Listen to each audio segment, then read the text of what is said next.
Welcome all to Earnest Academy YouTube channel. So, ഇന്നത്തെ സെഷനിൽ നമ്മൾ ഡിസ്കസ് ചെയ്യുന്നത് ബിടെക് ലെവൽ മെക്കാനിക്കൽ എഞ്ചിനീയറിംഗ് എക്സാമുകൾ, അതായത് വരാൻ പോകുന്ന polytechnic lecture exam, assistant engineer എക്സാമുകൾക്ക് ചോദിക്കാൻ സാധ്യതയുള്ള കുറച്ച് കൺസെപ്റ്റ് ഓറിയന്റഡ് ആയിട്ടുള്ള എബോവ് മോഡറേറ്റ് ലെവൽ ക്വസ്റ്റ്യൻസുകൾ ആണ് നമ്മൾ ഇന്നത്തെ സെഷനിൽ ഡിസ്കസ് ചെയ്യുന്നത്.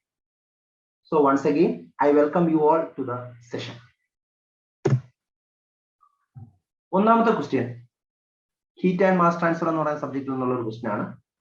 A large plane wall of 100 centimeter thickness, 10 meter square area is subjected to one-dimensional transient heat conduction being heated from one side at a certain time instant. The temperature distribution is expressed by T is equal to 90 minus 50x plus 15x square plus 30x cube minus 10x raised to 4. Thermal conductivity K is given by 7 watt per meter Kelvin. Thermal diffusivity alpha is given by 0.02 meter square per hour. Find the rate of temperature change at 50 centimeter from the one side being heated. അപ്പോൾ ഈ question conduction എന്ന് പറയുന്ന heat transfer മോഡിൽ നിന്നുള്ള question ആണ്. നമുക്കറിയാം heat transfer സബ്ജക്റ്റിൽ നമുക്ക് different modes of heat transfer ഉണ്ട്. Conduction, convection, radiation. ഓക്കെ, അതിൽ കണ്ടക്ഷനെ ബേസ് ചെയ്തുള്ള ഒരു ക്വസ്റ്റ്യൻ ആണ് ഇത്. അപ്പൊ ഇവിടെ പറഞ്ഞിരിക്കുന്നത് ഒരു പ്ലെയിൻ ബോൾ, ഒരു ലാർജ് പ്ലെയിൻ ബോളിന്റെ കേസ് ആണ് പറഞ്ഞിരിക്കുന്നത്. ഒരു പ്ലെയിൻ ബോൾ, ആ പ്ലെയിൻ ബോളിന്റെ തിക്നെസ് പറഞ്ഞിരിക്കുന്നത് 100 centimeter തിക്നെസ് ഉണ്ട് എന്നാണ് പറഞ്ഞിരിക്കുന്നത്. ഏരിയ എത്രയാണ് പറഞ്ഞിരിക്കുന്നത്? ഏരിയ 10 meter square ഏരിയ ആണ് പറയുന്നത്. യൂണിറ്റുകളൊക്കെ ശ്രദ്ധിക്കുക, വളരെ important. 10 meter square area, thickness 100 centimeter. ഇത് എന്ത് ചെയ്യുന്നു? ഇതിലൂടെ ഒരു one dimensional transient heat conduction ആണ്. Transient heat conduction means unsteady state അല്ലെ. So it's temperature changes with respect to time എന്നുള്ള ട്രാൻസിയന്റ് അൺസ്റ്റഡി സ്റ്റേറ്റ് എന്നുള്ളതാണ്. ഓക്കെ, സ്റ്റഡി സ്റ്റേറ്റ് അല്ല. Okay, heated from one side at ഒരു സൈഡിൽ നിന്ന് temperature, അപ്പൊ ഞാൻ ഈ ലെഫ്റ്റ് സൈഡിന് T1 temperature, right side T2 temperature, T1 greater than T2 എന്നുള്ള അസംഷൻ എടുക്കും. സോ ഫ്രം ലെഫ്റ്റ് സൈഡിൽ നിന്ന് റൈറ്റ് സൈഡിലോട്ട് ഹീറ്റ് ട്രാൻസ്ഫർ നടക്കുന്നതാണ് നമുക്കറിയാം.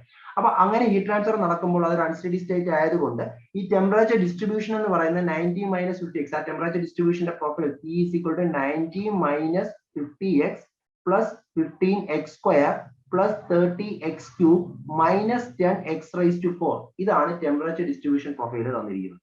നമ്മളോട് ചോദിച്ചിരിക്കുന്നത് find the rate of temperature change at a 50 centimeter from the one side being heated. അപ്പൊ നമ്മളോട് ചോദിച്ചിരിക്കുന്നത് റേറ്റ് ഓഫ് ടെമ്പറേച്ചർ ചേഞ്ച് ആണ്, dt/dt, change in temperature with respect to time. അതാണ് നമ്മളോട് ചോദിച്ചിരിക്കുന്നത്. At a distance x is equal to 50 centimeter from the one side being heated. അതായത് നമ്മുടെ plain ബോളിന്റെ thickness 100 centimeter ആണ്. ഈ സൈഡിൽ നിന്നാണ് നമ്മൾ ഹീറ്റ് ചെയ്യുന്നത്. അപ്പൊ ഇവിടുന്ന് 50 centimeter എത്തുമ്പോൾ എക്സ്, ഈ പോയിന്റിൽ നിന്ന് നമ്മൾ ഇവിടെ x is equal to 0, ഈ പോയിന്റ് എത്തുമ്പോൾ x is equal to 100 centimeter എന്ന് പറയാം. ഓക്കെ, അപ്പോൾ ഈ ലെഫ്റ്റ് സൈഡിൽ നിന്ന് 50 centimeter എത്തിക്കഴിയുമ്പോൾ ആ പർട്ടിക്കുലർ പോയിന്റിലുള്ള temperature change, rate of temperature change ആണ് നമ്മളടുത്ത് കണ്ടുപിടിക്കാൻ പറഞ്ഞത്. Okay, at a distance x is equal to 50 centimeter ആണ് നമ്മളടുത്ത് കണ്ടുപിടിക്കാൻ പറഞ്ഞിരിക്കുന്നത്. സോ ഈ ക്വസ്റ്റ്യൻ നമുക്ക് എങ്ങനെ ചെയ്യും? അപ്പൊ നമ്മളെല്ലാവരും ഹീറ്റ് കണ്ടക്ഷൻ പഠിക്കുന്ന സമയത്ത് നമ്മൾ Cartesian coordinate, cylindrical coordinate, spherical coordinate, 3 കേസുകളാണ് നമ്മൾ പഠിക്കുന്നത്. അപ്പൊ ഇതൊരു plane wall means which coming under Cartesian coordinate system അല്ലെ. So we know that the general heat conduction equation in Cartesian coordinate is given by delta square T plus Q dot G by K is equal to 1 by alpha into dt by dt.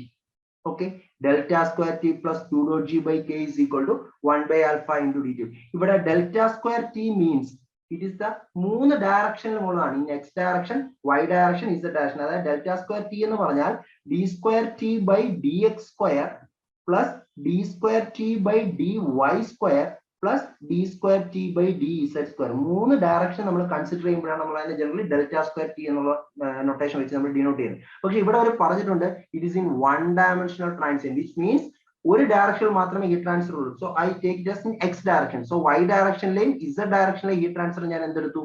0 എന്ന് എടുത്തു. So നമുക്ക് ഇവിടുന്ന് ഈ y direction z ഡയറക്ഷനിൽ എന്തായിട്ട് assume ചെയ്യാം? 0 ആയിട്ട് assume ചെയ്യാം. അപ്പൊ ഇക്വേഷൻ എങ്ങനെ വരും? d square T by dx square plus Q dot G by K is equal to 1 by alpha into dt by dt. Okay, ഈ ഒരു ഇക്വേഷൻ നമുക്ക് കിട്ടും. ഇതിൽ Q dot G എന്ന് പറഞ്ഞ് നമുക്ക് എല്ലാവർക്കും അറിയാം internal heat generation within the system. Internal heat generation ഈ സിസ്റ്റത്തിനകത്ത് നമ്മളിപ്പോൾ ഇവിടുന്ന് ഹീറ്റ് ചെയ്യുന്ന അല്ലാതെ സിസ്റ്റത്തിനകത്ത് ഇന്റേണലി ഹീറ്റ് ജനറേറ്റ് ചെയ്യാനുള്ള ടെൻഡൻസി ഉണ്ട്. അപ്പൊ ആ internal heat generation per unit വോളിയത്തിനെയാണ് നമ്മൾ Q dot G എന്നുകൊണ്ട് റെപ്രസെന്റ് ചെയ്യുന്നത്. Internal heat generation per unit volume, അതാണ് Q dot G കൊണ്ട് നമ്മൾ റെപ്രസെന്റ് ചെയ്യുന്നത്. ആൽഫ എന്ന് പറഞ്ഞാൽ തെർമൽ ഡിഫ്യൂസിവിറ്റി ആണ്. Alpha thermal diffusivity, how fast the heat can be conducted through the system, അതാണ് thermal diffusivity. dt by dt we know that it is the rate of change of temperature. Okay, so നമുക്ക് ഇവിടുന്ന് ഈ as per this question നമുക്ക് ഒരു കാര്യവും കൂടെ മനസ്സിലാവും. എന്ത്? Q dot G എന്താണ്? 0 ആണ്. കാരണം ഇന്റേണൽ ഹീറ്റ് ജനറേഷനെ പറ്റി ഒന്നും ക്വസ്റ്റ്യനിൽ പറയുന്നില്ല, which means that internal heat generation within the system is 0 അല്ലെ? സോ ഇക്വേഷൻ എന്തായി മാറും? d square t by dx square is equal to 1 by alpha into dt by dt. ഈ ഒരു ഇക്വേഷനിലോട്ട് നമുക്ക് എത്താൻ സാധിക്കും. അപ്പൊ നമ്മൾ ജനറൽ കാർട്ടീഷ്യൻ കോർഡിനേറ്റ് ആയ delta square T plus Q dot G by k is equal to 1 by alpha into dt by dt എന്ന ഇക്വേഷനിൽ നിന്ന് ആസ് പെർ ദിസ് ക്വസ്റ്റ്യൻ നമ്മൾ അതിനെ റിലേറ്റ് ചെയ്ത് നമ്മൾ കാര്യങ്ങൾ സബ്സ്റ്റിറ്റ്യൂട്ട് ചെയ്ത് കഴിഞ്ഞപ്പോൾ നമുക്ക് എന്ത് കിട്ടി? d square t by dx square is equal to 1 by alpha into dt by dt എന്ന് കിട്ടി. ഓക്കെ, ഇനി നമുക്ക് നോക്കാം. ഇപ്പൊ നമ്മുടെ ഇക്വേഷൻ ഞാൻ എഴുതുന്നു. d square t by dx square is equal to 1 by alpha into dt by dt. Okay, നമ്മളോട് ചോദിച്ചിരിക്കുന്നത് x 50 centimetre from the side being heated, അതായത് from the surface x 50 centimetre from the surface of temperature T1 temperature ഉള്ള സർഫസിൽ നിന്ന് 50 centimetre ദൂരെ എത്തുമ്പോൾ ഉള്ള rate of temperature change ആണ് നമ്മളോട് കണ്ടുപിടിക്കാൻ ചോദിച്ചിരിക്കുന്നത്. ഓക്കെ, അപ്പൊ നമുക്ക് ടിയുടെ എക്സ്പ്രഷൻ നമുക്കറിയാം. ടി തന്നിരിക്കുന്നത് എന്താണ്? ടി ഈസ് ഈക്വൽ ടു എന്തെന്നാ തന്നിരിക്കുന്നത്? 90 minus 50x plus 15x square plus 30x cube minus 10x raise to 4. ഇതാണ് ടി തന്നിരിക്കുന്നത്. ഓക്കെ, അപ്പൊ ഇതിൽ നിന്ന് നമുക്ക് dt by dt, ഈ dt by dt ആണ് നമുക്ക് എന്ത് ചെയ്യേണ്ടത്? കണ്ടുപിടിക്കേണ്ടത്. അപ്പൊ ഇത് കണ്ടുപിടിക്കണമെങ്കിൽ ആൽഫയുടെ വാല്യൂ നമുക്കറിയാം, d square t by dx square. ഈ ടേം കണ്ടുപിടിച്ച് കഴിഞ്ഞാൽ വളരെ ഈസി ആയിട്ട് നമുക്ക് റേറ്റ് ഓഫ് ടെമ്പറേച്ചർ ചേഞ്ച് കണ്ടുപിടിക്കാൻ സാധിക്കും. അപ്പൊ ഇതിൽ നിന്ന് dt by dx ന്റെ വാല്യൂ പറ. dt by dx is equal to minus 50 plus 30x plus 90x square minus 40x cube. പക്ഷെ നമുക്ക് വേണ്ടത് d square t by dx square ആണ്. അത് എത്ര വരും? 30 plus 180x minus 120x square. Okay, അപ്പൊ d square t by dx square കിട്ടി. At x is equal to എത്രയാണ് നമുക്ക് കണ്ടുപിടിക്കേണ്ടത്? 50 സെന്റിമീറ്റർ, which means 0.5 meter അല്ലെ? So d square t by dx square at x is equal to 0.5 meter. എത്ര വരും? 30 plus 180 into 0.5 minus 120 into 0.5 the whole square. Okay, ഇത് substitute ചെയ്യുന്ന സമയത്ത് നമുക്ക് എത്ര കിട്ടും? 30 plus 90 minus 30, which is equal to 90 എന്ന് കിട്ടും. So substitute the value 90 in the equation. d square t by dx square is equal to 1 by alpha into dt by dt, which means 90 is equal to നമ്മുടെ ഈ ഇക്വേഷനിൽ substitute ചെയ്യുക. Okay, 90 is equal to 1 by alpha എത്രയാണ്? 0.02 into dt by dt, which means dt by dt is equal to 0.02 into 90, which is equal to 1.8 degrees Celsius per hour. ഇവിടെ അവർ എടുക്കാൻ കാര്യം നമ്മൾ ആൽഫയുടെ യൂണിറ്റ് പറഞ്ഞിരിക്കുന്നത്, ആൽഫയുടെ യൂണിറ്റ് ക്വസ്റ്റ്യൻ തന്നിരിക്കുന്നത് 0.02 മീറ്റർ സ്ക്വയർ പെർ അവർ എന്നാണ്. So final answer should be in hour. Okay, കാരണം alpha into alpha into d square t by dx square ആണ് നമ്മൾ ചെയ്തേക്കുന്നത്. സോ യൂണിറ്റ് ശ്രദ്ധിക്കുക, degree Celsius per hour. Okay, so the final answer is 1.8 degrees Celsius per hour. Option C is the correct answer. Clear? നല്ലൊരു question ആണ്, ചോദിക്കാൻ സാധ്യതയുള്ള ഒരു question ആണ്. അപ്പൊ ഇവിടെ നിന്ന് നമുക്ക് പറയേണ്ട, ഇവിടെ നിന്ന് നമ്മൾ മനസ്സിലാക്കി എടുക്കേണ്ട കുറച്ച് കാര്യങ്ങളുണ്ട്. നമ്മുടെ ജനറൽ ഇക്വേഷൻ നമ്മൾ പറഞ്ഞു എന്തായിരുന്നു? Delta square T plus Q dot G by k is equal to 1 by alpha into dt by dt.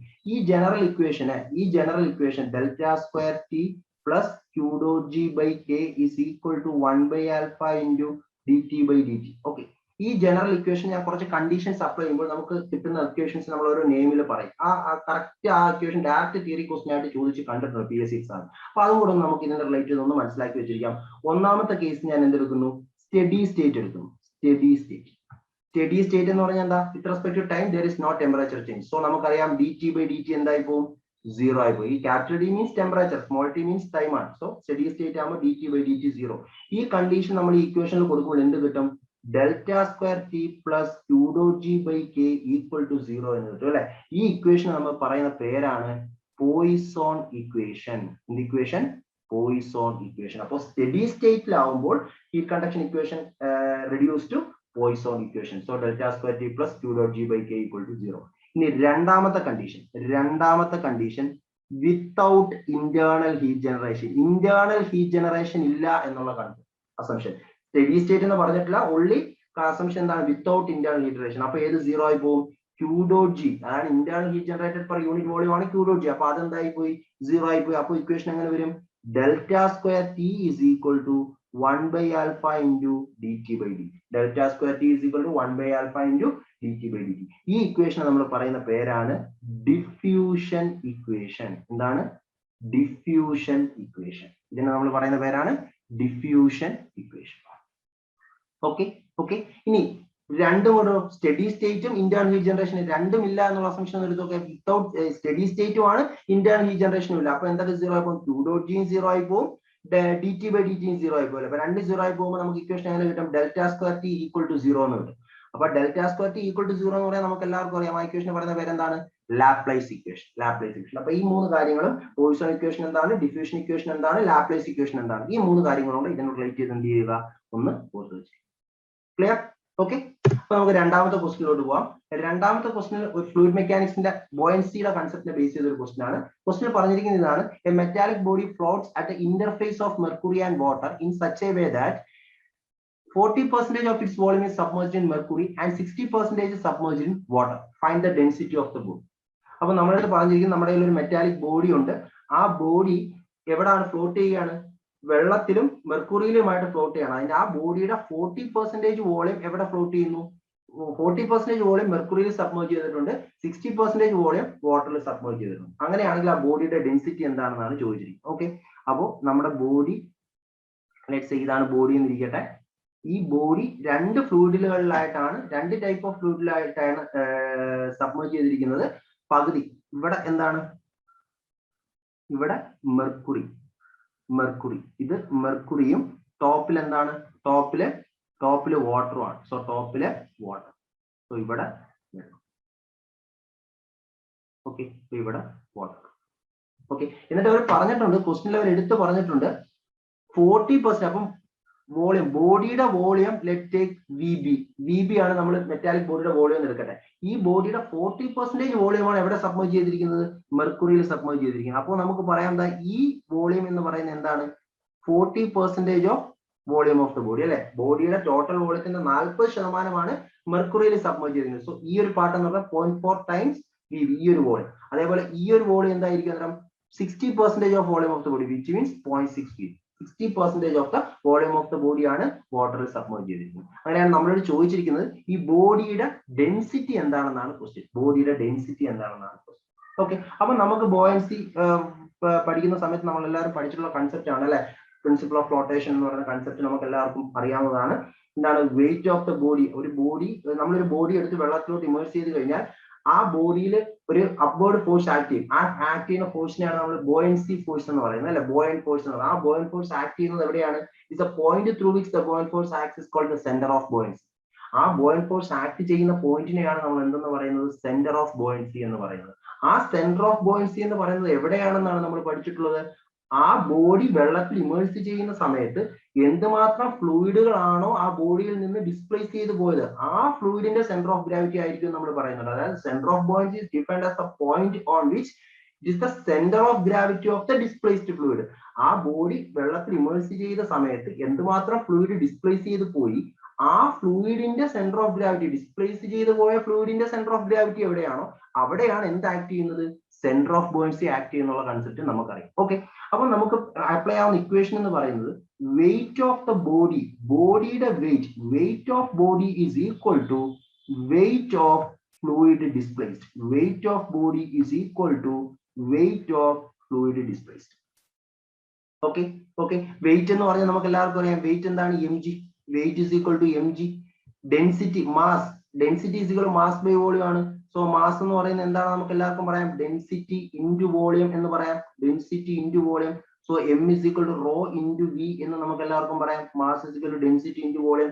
So mg എന്ന് പറയുമ്പോൾ നമുക്ക് rho into volume into g എന്ന് എഴുതാം. അപ്പൊ ഇവിടെ ഞാൻ എഴുതുന്നു density of body into volume of body into G is equal to weight of the fluid displaced. ഇവിടെ ഏതൊക്കെ ഫ്ലൂയിഡ് ഡിസ്പ്ലേസ് ചെയ്ത് കാണും? ഇവിടുന്ന് വാട്ടർ ഡിസ്പ്ലേസ് ചെയ്യും, താഴെ നിന്ന് മെർക്കുറി ഡിസ്പ്ലേസ് ചെയ്യും. അപ്പൊ രണ്ട് ടൈപ്പ് ഫ്ലൂയിഡുകൾ ഡിസ്പ്ലേസ് ചെയ്യാനുള്ള പോസിബിൾ. അപ്പൊ രണ്ടിന്റെയും വെയിറ്റ് നമ്മൾ ആഡ് ചെയ്യണം. അപ്പൊ നമുക്ക് ആദ്യം എന്തിന്റെ ആഡ് ചെയ്യും? വാട്ടറിന്റെ ആഡ് ചെയ്യുകയാണെങ്കിൽ നമ്മൾ ഇൻ ദി സ്റ്റെപ്പ് mg എടുക്കുന്നു, മാസിന് വരെ ഡെൻസിറ്റി ഇൻറ്റു വോളിയം എടുക്കുന്നു. So density of water into volume of water displaced, volume of water displaced into G plus എന്ത് വരും? density of mercury into volume of mercury displaced, volume of mercury displaced into G. Okay, അപ്പോൾ ഇവിടുന്ന് G cut ചെയ്ത് കളയാം, G common എടുക്കണം, right സൈഡിൽ G common എടുക്കുകയാണെങ്കിൽ G cut ചെയ്ത് കളയാൻ സാധിക്കും. സോ ഇക്വേഷൻ എന്താവും? density of body into volume of body is equal to density of water into volume of water displaced. ഒന്ന് നോക്കാം നിങ്ങൾ, ഇവിടുന്ന് എത്രമാത്രം വോളിയം ഓഫ് വാട്ടർ ഡിസ്പ്ലേസ് ചെയ്ത് കാണുക, ഈ ഒരു പാർട്ട് വോളിയം ആയിരിക്കും ഡിസ്പ്ലേസ് ചെയ്യുന്നത്. അത് എന്തിന് ഈക്വൽ ആയിരിക്കും? അവിടെ ഇമേഴ്സ് ചെയ്ത ബോഡിയുടെ ആ ഒരു വോളിയത്തിന്റെ എത്രയാണ്? 0.6 times volume of the body അല്ലേ? അത്രയും തന്നെ ആയിരിക്കും ഇതിൽ ഡിസ്പ്ലേസ് ആവുന്നത്. അപ്പൊ വോളിയം ഓഫ് വാട്ടർ ഡിസ്പ്ലേസ് എനിക്ക് എങ്ങനെ എഴുതാം? 0.6 ഓഫ് വോളിയം ഓഫ് ബോഡി എല്ലാം എഴുതാം അല്ലെ? 60% ആണ് വാട്ടറിൽ സബ്മേർജ് ചെയ്തിരിക്കുന്നത്. So volume of water displace is equal to 0.6 into volume of body plus density of mercury into volume of mercury displaced. Mercury displace ചെയ്തതാണ് ഇത്രയാണ്. അതെന്താണ്? 0.4, 40% of volume of the body ആണ്, which means 0.4 into V. Okay, ഇവിടെ നോക്കിക്കഴിഞ്ഞ് കഴിഞ്ഞാൽ നമുക്ക് എന്ത് ചെയ്യാം? വി ബി കട്ട് ചെയ്ത്, കാരണം ഇവിടുന്ന് റൈറ്റ് സൈഡിൽ നിന്ന് വി ബി നമുക്ക് കോമൺ എടുക്കാം. സോ വി ബി എന്തായി പോകും? കട്ടായി പോകുന്നു. സോ ഇക്വേഷൻ എങ്ങനെ വരും? Density of body is equal to 0.6 of density of water plus 0.4 of density of mercury. Okay, which is equal to density of body is equal to 0.6 into density of water, we all know that 1000 plus 0.4 into density of mercury 13,600, which is equal to 6040 kilogram per meter. Okay, so option A is the correct.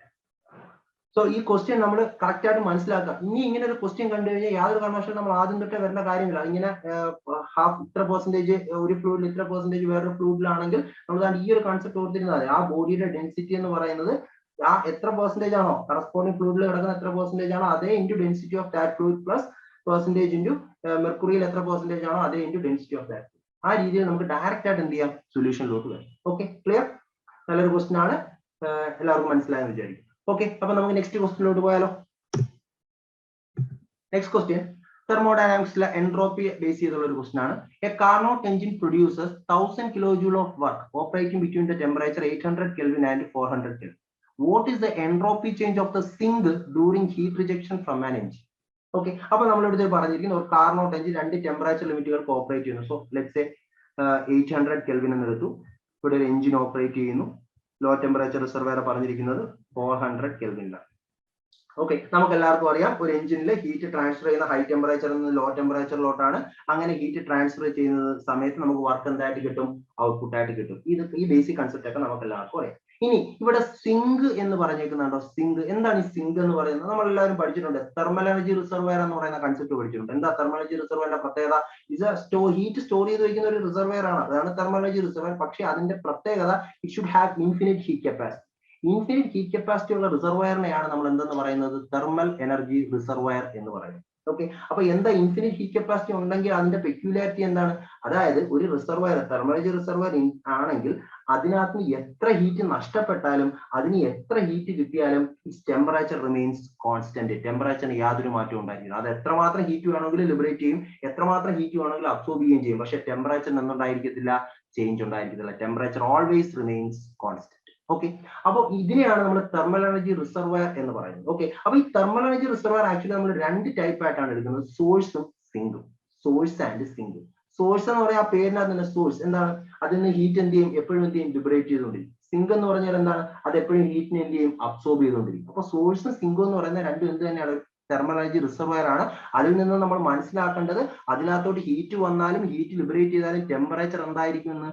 Constant ആയിരിക്കും എന്നുള്ള concept നമ്മൾ മനസ്സിലാക്കിയിരിക്കണം. Okay, clear? Okay, അപ്പൊ നമുക്ക് ഇനി ക്വസ്റ്റിനോട്ട് വരാം. ഇപ്പൊ ഇവിടെ ഹീറ്റ് എഞ്ചിൻ പറഞ്ഞിരിക്കുന്നു. അപ്പൊ ഹൈ ടെമ്പറേച്ചർ ഇത്. അപ്പൊ ഇതാണ് നമ്മുടെ എന്ത്?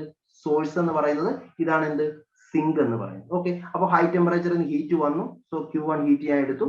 അത് വെച്ച് W amount of work engine ചെയ്തു. ബാക്കി റിമൈനിങ് ഹീറ്റ് എങ്ങോട്ട് റിജക്ട് ചെയ്തു? സിങ്കിലോട്ട് റിജക്ട് ചെയ്തു. Let it take as Q2. നമ്മളോട് ചോദിച്ചിരിക്കുന്നത് what is the entropy change of the sink during heat rejection from the engine.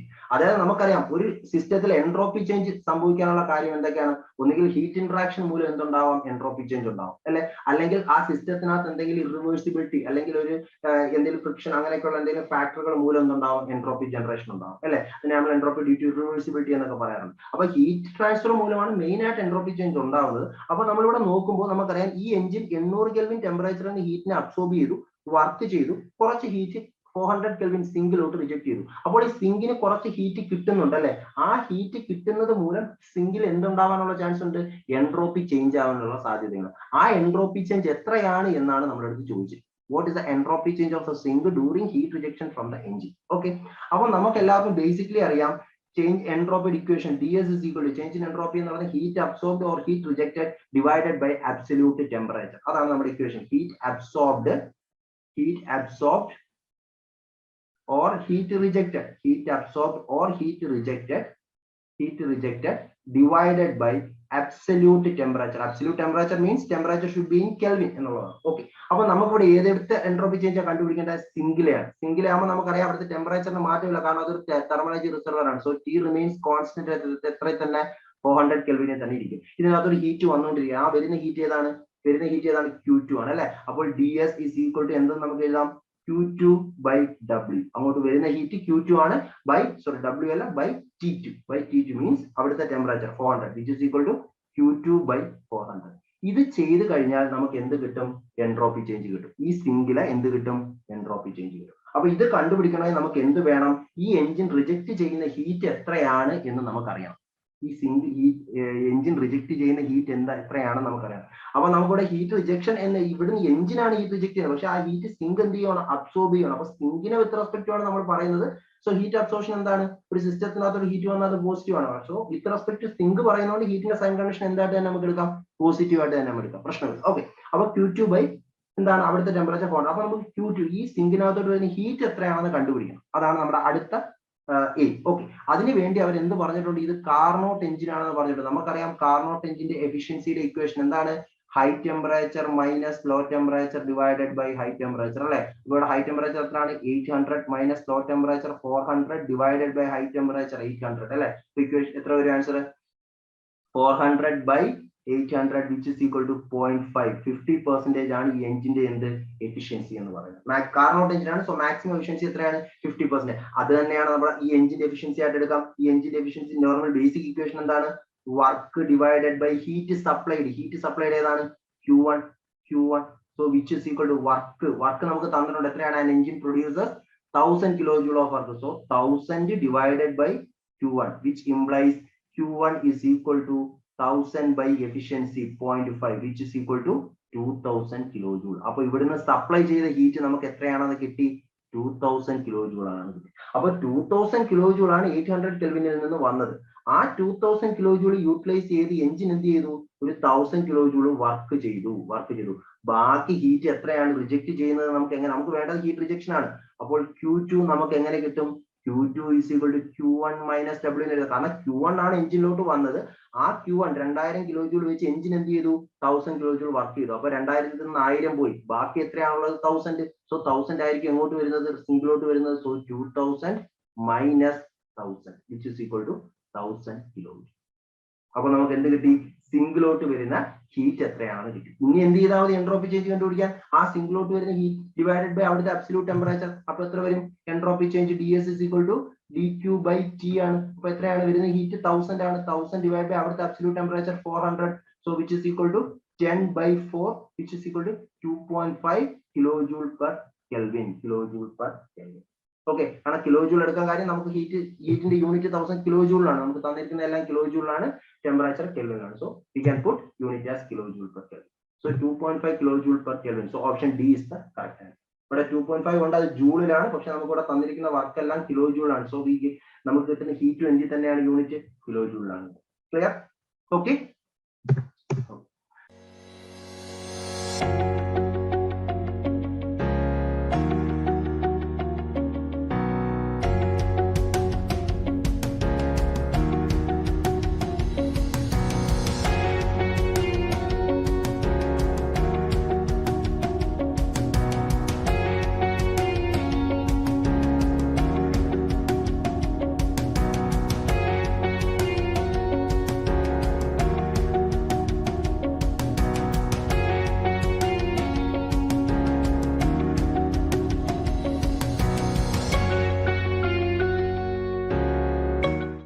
Next question, fourth question.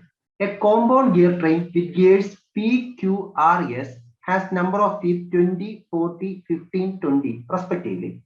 Gears Q and R are mounted on the same shaft. The diameter of gear Q is twice that of gear R. If the module of gear R is 2 mm, the center distance between P and S. അപ്പോൾ ക്വസ്റ്റ്യനിൽ കുറെ കാര്യങ്ങൾ പറഞ്ഞിട്ടുണ്ട്. നമ്മൾ ഒരു line by line നോക്കി കഴിഞ്ഞാൽ വളരെ ഈസി ആയിട്ട് നമുക്ക് സോൾവ് ചെയ്യാൻ സാധിക്കും. First of all gear train corresponding ആയിട്ടുള്ള ഒരു ക്വസ്റ്റ്യൻ ആണ്. ഗിയർ ട്രെയിൻ എന്താണെന്ന് നമുക്ക് എല്ലാവർക്കും അറിയാം അല്ലെ. ഗിയർ എന്ന് പറഞ്ഞാൽ പവർ ട്രാൻസ്മിറ്റ് ചെയ്യാനായിട്ട് യൂസ് ചെയ്യുന്ന ഒരു കമ്പോണന്റ് ആണ്. ഒരു ഷാഫ്റ്റിൽ നിന്ന് മറ്റൊരു ഷാഫ്റ്റിലേക്ക് പവർ ട്രാൻസ്മിറ്റ് ചെയ്യാൻ നമ്മൾ യൂസ് ചെയ്യുന്ന കമ്പോണന്റ് ആണ് ഗിയർ എന്ന് പറയുന്നത്. ഓക്കെ, അപ്പോ രണ്ട് ഷാഫ്റ്റുകൾ വളരെ ദൂരെ ഇരിക്കുവാണെങ്കിൽ നമ്മൾ അതിന് ഇന്റർമീഡിയറ്റ് ആയിട്ട് കുറെ ഷാഫ്റ്റുകൾ വെച്ചിട്ട് നമ്മൾ എന്ത് ചെയ്യും, സീരീസ് ഓഫ് ഗിയേഴ്സ്, ഒരു കൂട്ടം ഗിയറുകൾ നമ്മൾ എന്ത് ചെയ്യും, ഷാഫ്റ്റുകൾ ഇങ്ങനെ മൗണ്ട് ചെയ്ത് നമ്മൾ എന്ത് ചെയ്യും, പവർ ഫസ്റ്റ് ഷാഫ്റ്റിൽ നിന്ന് ലാസ്റ്റ് ഷാഫ്റ്റിലേക്ക് ട്രാൻസ്മിറ്റ് ചെയ്യും. ആ ഒരു സീരീസ് ഓഫ് ഗിയർ അറേഞ്ച്മെന്റിനെയാണ് നമ്മൾ എന്തെന്ന് പറയുന്നത്, ഗിയർ ട്രെയിൻ എന്ന് പറയുന്നത്. ഓക്കെ, അപ്പൊ ഈ ഗിയർ ട്രെയിൻ പല ടൈപ്സ് ഉണ്ട്. Simple gear train, compound gear train, reverted gear train, epicyclic gear train, അങ്ങനെ different types of gear train ഉണ്ട്. അതിൽ കോമ്പൗണ്ട് ഗിയർ ട്രെയിൻ എന്ന് പറയുന്ന ടൈപ്പിൽ നിന്നുള്ള ക്വസ്റ്റ്യൻ ആണ് ഇവിടെ ചോദിച്ചിരിക്കുന്നത്. അപ്പൊ നമുക്ക് ആദ്യം കോമ്പൗണ്ട് ഗിയർ ട്രെയിൻ എന്താണ് എന്നൊന്ന് മനസ്സിലാക്കാം. അതായത് ഒരു ഷാഫ്റ്റിൽ ഒന്നിൽ കൂടുതൽ ഗിയറുകൾ മൗണ്ട് ചെയ്യുമ്പോൾ നമുക്ക് കിട്ടുന്ന ഗിയർ ട്രെയിനെയാണ് നമ്മൾ എന്തെന്ന് പറയുന്നത്, കോമ്പൗണ്ട് ഗിയർ ട്രെയിൻ എന്ന് പറയുന്നത്. അപ്പൊ ഇവിടെ ക്വസ്റ്റ്യനിൽ പറഞ്ഞിട്ടുണ്ട് gear Q and R mount on the same shaft. അതായത് ഒരേ ഷാഫ്റ്റിൽ തന്നെയാണ് ഗിയർ ക്യൂവും ഗിയർ ആറും മൗണ്ട് ചെയ്ത് വെച്ചിരിക്കുന്നത്. അപ്പോൾ ഒരു ഷാഫ്റ്റിൽ തന്നെ രണ്ട് ഗിയർ ആയി. അപ്പോൾ തന്നെ ആ അറേഞ്ച്മെന്റിനെ എനിക്ക് എന്തെന്ന് പറയാം, കോമ്പൗണ്ട് ഗിയർ ട്രെയിൻ എന്ന് പറയാം. വളരെ ഈസി ആയിട്ട് പറയാൻ സാധിക്കും. ഓക്കെ, അത് നമുക്ക് മനസ്സിലായി. ഇനി ഇവിടെ നമുക്ക് എല്ലാ ഗിയറിലെയും നമ്പർ ഓഫ് ടീത്തുകൾ വന്നിട്ടുണ്ട്. Number of teeth on gear P എത്രയാണ്, 20. Number of teeth on gear Q എത്രയാണ്, 40. Number of teeth on gear R 15. Number of teeth on gear S 20. Okay, gear ക്യൂവും ആറും ഒരേ ഷാഫ്റ്റിലാണ് മൗണ്ട് ചെയ്തിരിക്കുന്നത്. Diameter of the gear Q is twice that of gear. അതായത് diameter of the gear ക്യൂവിന്റെ diameter of gear Q is twice the diameter of gear R. Gear ആറിന്റെ ഡയമീറ്ററിന്റെ twice ആണെന്ന് പറഞ്ഞിട്ടുണ്ട്. അത് നമ്മൾ റെപ്രസെന്റ് ചെയ്തു. Module of the gear R, gear ആറിന്റെ മൊഡ്യൂൾ ഓഫ് ഗിയർ ആർ എന്ന് പറയുന്നത് എത്രയാണെന്ന് പറഞ്ഞു, 2 mm ആണെന്ന് പറഞ്ഞു. കണ്ടുപിടിക്കേണ്ടത് centre distance between P and S. പിയും എസും തമ്മിലുള്ള സെന്റർ ഡിസ്റ്റൻസ് ആണ് നമുക്ക് കണ്ടുപിടിക്കേണ്ടത്. ഓക്കെ, നിങ്ങളൊന്ന് ശ്രദ്ധിച്ചേ, ഇവിടെ ഈ അറേഞ്ച്മെന്റ് നോക്കാം. P, Q, R, S, 4 gear. ഈ അറേഞ്ച്മെന്റിൽ തന്നെ അറിയാം, ക്യൂ എന്ന് പറയുന്ന ഗിയറും ആർ എന്ന് പറയുന്ന ഗിയറും ഒരേ ഷാഫ്റ്റിൽ തന്നെയാണ് എന്ത് ചെയ്തിരിക്കുന്നത്, മൗണ്ട് ചെയ്തിരിക്കുന്നത്. ക്യൂവിന്റെ ഗിയറിന്റെ ഡയമീറ്റർ ആറിന്റെ ഡയമീറ്ററിനേക്കാൾ ഡബിൾ ആണ്. ഓക്കെ, ഇനി നിങ്ങൾ ശ്രദ്ധിച്ചാൽ അറിയാം, ഇവിടെ ഏതൊക്കെ ഗിയറുകൾ തമ്മിലാണ് മെഷ് ചെയ്യുന്നതെന്ന് നമ്മൾ മനസ്സിലാക്കണം. ഏതൊക്കെ ഗിയറുകൾ തമ്മിലാണ്, പി എന്ന് പറയുന്ന ഗിയറും ക്യൂ എന്ന് പറയുന്ന ഗിയറും തമ്മിലാണ് ഇവിടെ എന്ത് നടക്കുന്നു, ഒരു മെഷിങ് നടക്കുന്നു. അതേപോലെ ആർ എന്ന് പറയുന്ന ഗിയറും എസ് എന്ന് പറയുന്ന ഗിയറും തമ്മിൽ ഈ പോയിന്റിൽ എന്ത് നടക്കുന്നു, മെഷിങ് നടക്കുന്നു. ഇങ്ങനെ 2 പോയിന്റിലാണ് മെഷിങ് സംഭവിക്കുന്നത്. ഓക്കെ, അപ്പോൾ നമുക്കറിയാം ഗിയർ പി മൗണ്ട് ചെയ്തേക്കുന്ന ഒരു ഷാഫ്റ്റിലാണ് അല്ലെ. അപ്പൊ ആ ഷാഫ്റ്റ് റൊട്ടേറ്റ് ചെയ്യുന്ന സമയത്ത് ഗിയർ പി റൊട്ടേറ്റ് ചെയ്യും അല്ലെ. ഗിയർ പിയും ഗിയർ ക്യൂവും കൂടെ മെഷ് ചെയ്യുന്നത് കൊണ്ട് ഗിയർ പി റൊട്ടേറ്റ് ചെയ്യുമ്പോൾ ഏത് ഗിയർ റൊട്ടേറ്റ് ചെയ്യും, ഗിയർ ക്യൂ റൊട്ടേറ്റ് ചെയ്യും, നമുക്കറിയാം. ഓക്കെ, ഗിയർ ക്യൂവും ഗിയർ ആറും ഒരേ ഷാഫ്റ്റിലാണ് മൗണ്ട് ചെയ്തിരിക്കുന്നത്. അതുകൊണ്ട് ആ ഷാഫ്റ്റ് റൊട്ടേറ്റ് ചെയ്യുന്നത് കൊണ്ട് ഗിയർ 6 റൊട്ടേറ്റ് ചെയ്യും. ഇനി ഗിയർ ആറും എന്തുമാണ് മെഷ് ചെയ്തിരിക്കുന്നത്, ഗിയർ എസുമാണ് മെഷ് ചെയ്തിരിക്കുന്നത്. അപ്പൊ ഗിയർ 6 റൊട്ടേറ്റ് ചെയ്ത് തുടങ്ങി കഴിഞ്ഞാൽ ഓട്ടോമാറ്റിക്കലി ഏത് റൊട്ടേറ്റ് ചെയ്യും, ഗിയർ എസ് റൊട്ടേറ്റ് ചെയ്യും. ഗിയർ എസ് മൗണ്ട് ചെയ്തിരിക്കുന്ന ഷാഫ്റ്റ് എന്ത് ചെയ്യും, റൊട്ടേറ്റ് ചെയ്യും. So we can transmit the power from this shaft to this shaft easily by using this compound gear train arrangement. Okay, clear. അപ്പൊ നമുക്കിവിടെ കണ്ടുപിടിക്കാൻ അവർ ചോദിച്ചിരിക്കുന്നത് ഈ ഗിയറുകളുടെ സെന്റർ ടു സെന്റർ ഡിസ്റ്റൻസ് ആണ് നമ്മളെടുത്ത് ചോദിക്കുന്നത്. അപ്പൊ സെന്റർ ടു സെന്റർ ഡിസ്റ്റൻസ് എന്ന് പറയുമ്പോൾ നമുക്ക് ഈ ഫിഗറിനകത്ത് തന്നെ അതൊന്ന് മനസ്സിലാക്കാം. ഏത് പിയും എസ് തമ്മിലുള്ള, ഇവിടം മുതൽ എസ് ഇവിടം വരെയുള്ള സെന്റർ ടു സെന്റർ ഡിസ്റ്റൻസ്, ഈ ഡിസ്റ്റൻസ് ആണ് നമ്മളെടുത്ത് കണ്ടുപിടിക്കാൻ ചോദിച്ചിരിക്കുന്നത്. Okay, clear. ഓക്കെ, അങ്ങനെയാണെങ്കിൽ ഇവിടെ മുതൽ ഇവിടം വരെയുള്ള ഡിസ്റ്റൻസിനെ നമുക്ക് സെപ്പറേറ്റ് ചെയ്തെടുക്കാം. ആദ്യം ഞാൻ ഇവിടെ മുതൽ ഇവിടം വരെയുള്ള ഡിസ്റ്റൻസ് എടുക്കും. ഇത് ഏത് ഡിസ്റ്റൻസ് ആയിരിക്കും, ഇത് നോക്കേ, ഗിയർ പിയുടെ പകുതിയാണ്. അപ്പൊ ഇതെന്താണ്, dp/2 എന്ന് നമുക്ക് പറയാം. അതേപോലെ ഇവിടെ മുതൽ ഇവിടം വരെയുള്ള ഡിസ്റ്റൻസ്, ഇത് ഏത് ഡിസ്റ്റൻസ് ആയിരിക്കും നോക്കേ, ഈ പോർഷൻ മുതൽ ഈ പോർഷൻ വരെ ഇത് ഏതാണ്, ഈ വലിയ ഗിയർ ഏതാണ്, ഗിയർ ക്യൂ ആണല്ലേ, അതിന്റെ പകുതി. അപ്പൊ നമുക്ക് എന്താന്ന് പറയാം, dq/2 എന്ന് പറയാം. ഇനി നോക്കേ, ഇവിടെ മുതൽ ഇവിടെ വരെ, ഈ സെന്റർ മുതൽ ഈ സെന്റർ വരെയുള്ള ഡിസ്റ്റൻസ്, ഈ ഡിസ്റ്റൻസ് ഇതെന്ത് വരും, ഈ ഗിയർ നോക്കേ, ഈ ആറിന്റെ പകുതി അല്ലേ. അപ്പൊ ഇതിനെ നമുക്ക് എന്തെന്ന് പറയാം, dr/2 എന്ന് പറയാം. ഇനി എനിക്ക് എന്ത് ചെയ്യണം, ഈ പോയിന്റ് മുതൽ ഈ സെന്റർ വരെയുള്ള ഡിസ്റ്റൻസ് നമ്മുടെ ഫൈനൽ ഷാഫ്റ്റിന്റെ ഇതെന്താണ്, ഇത് ഏത് ഗിയർ ആണ്, ഇത് ഗിയർ എസ് ആണ്, അതിന്റെ മിഡ്. സോ എന്തെന്ന് പറയാം, ds/2 എന്ന് പറയാം. അപ്പോൾ centre to centre distance between P and S എന്ന് പറയുന്നത് dp/2 plus dq/2 plus dr/2 plus ds/2. ഈ 4 എണ്ണം കൂടെ ആഡ് ചെയ്യുന്നതായിരിക്കും ഐഡിയ നമുക്ക് കിട്ടും. ഓക്കെ അല്ലേ? ക്ലിയർ? ഓക്കെ. അപ്പൊ നമുക്ക് ഈ ഗിയറുകളുടെ എല്ലാം പിച്ച് സർക്കിൾ ഡയമീറ്റർ കണ്ടുപിടിക്കാൻ സാധിച്ചാൽ വളരെ ഈസി ആയിട്ട് centre distance between P and S കണ്ടുപിടിക്കാൻ സാധിക്കും. അത് കണ്ടുപിടിക്കാനാണ് നമുക്ക് മറ്റൊരു പോയിന്റ് തന്നിരിക്കുന്നത്, മൊഡ്യൂൾ തന്നിരിക്കുന്നത്. ഗിയർ 6ന്റെ മൊഡ്യൂൾ തന്നിരിക്കുന്നത്. അപ്പൊ മൊഡ്യൂൾ എന്ന് പറയുമ്പോൾ അതിന്റെ കൺസെപ്റ്റ് നമ്മൾ കറക്റ്റ് ആയിട്ട് മനസ്സിലാക്കണം. എന്താണ് മൊഡ്യൂൾ എന്ന് പറയുന്നത്? ഒരു ഗിയറിന്റെ മൊഡ്യൂൾ എന്ന് പറഞ്ഞാൽ എന്താണ്? ഒരു ഗിയറിന്റെ മൊഡ്യൂൾ എന്ന് പറഞ്ഞാൽ ആ ഗിയറിന്റെ പിച്ച് സർക്കിൾ ഡയമീറ്ററിനെ ആ ഗിയറിലുള്ള നമ്പർ ഓഫ് ടീത്ത് കൊണ്ട് ഡിവൈഡ് ചെയ്യുമ്പോൾ കിട്ടുന്ന ടേം ആണ് എന്ത്? മൊഡ്യൂൾ എന്ന് പറയുന്നത്. It is defined as a ratio of pitch circle diameter to number of teeth. Okay. Pitch circle diameter millimetre to number of teeth. Okay. അപ്പൊ അതാണ് മൊഡ്യൂൾ. ഇനി മൊഡ്യൂളിൽ നിന്ന് നമ്മൾ മനസ്സിലാക്കേണ്ട മറ്റൊരു വളരെ ഇമ്പോർട്ടന്റ് ആയിട്ടുള്ള കാര്യം, രണ്ട് ഗിയറുകൾ തമ്മിൽ മെഷ് ചെയ്യുമ്പോൾ ആ രണ്ട് ഗിയറുകളുടെയും മൊഡ്യൂൾ എന്തായിരിക്കും? സെയിം ആയിരിക്കും. വളരെ ഇമ്പോർട്ടന്റ് ആയിട്ടുള്ള കാര്യം. രണ്ട് ഗിയറുകൾ തമ്മിൽ മെഷ് ചെയ്യുന്ന സമയത്ത് ആ രണ്ട് ഗിയറുകളുടെയും മൊഡ്യൂൾ എന്തായിരിക്കണം? സെയിം ആയിരിക്കണം. അങ്ങനെയാണെങ്കിൽ അവിടെ പെർഫെക്റ്റ് മെഷിങ് സംഭവിക്കും. അതുവഴി പവർ ട്രാൻസ്മിറ്റ് ചെയ്യുന്നു. അപ്പൊ നമുക്കിവിടെ മെഷ് ചെയ്യുന്ന ഗിയറുകൾ ഏതൊക്കെയാണ്? ഒന്ന് പിയും ക്യൂവും തമ്മിൽ മെഷ് ചെയ്യുന്നുണ്ട്. അതിന്റെ അർത്ഥം module of P should be equal to എന്ത്? മൊഡ്യൂൾ ഓഫ് ക്യൂ എന്ന് നമുക്ക് പറയാം. അതേപോലെ വേറെ ഏതൊക്കെ ഗിയറുകളാണ് മെഷ് ചെയ്യുന്ന? ആറും എസും തമ്മിലാണ്. അപ്പൊ നമുക്ക് പറയാം module of R should be equal to എന്ത്?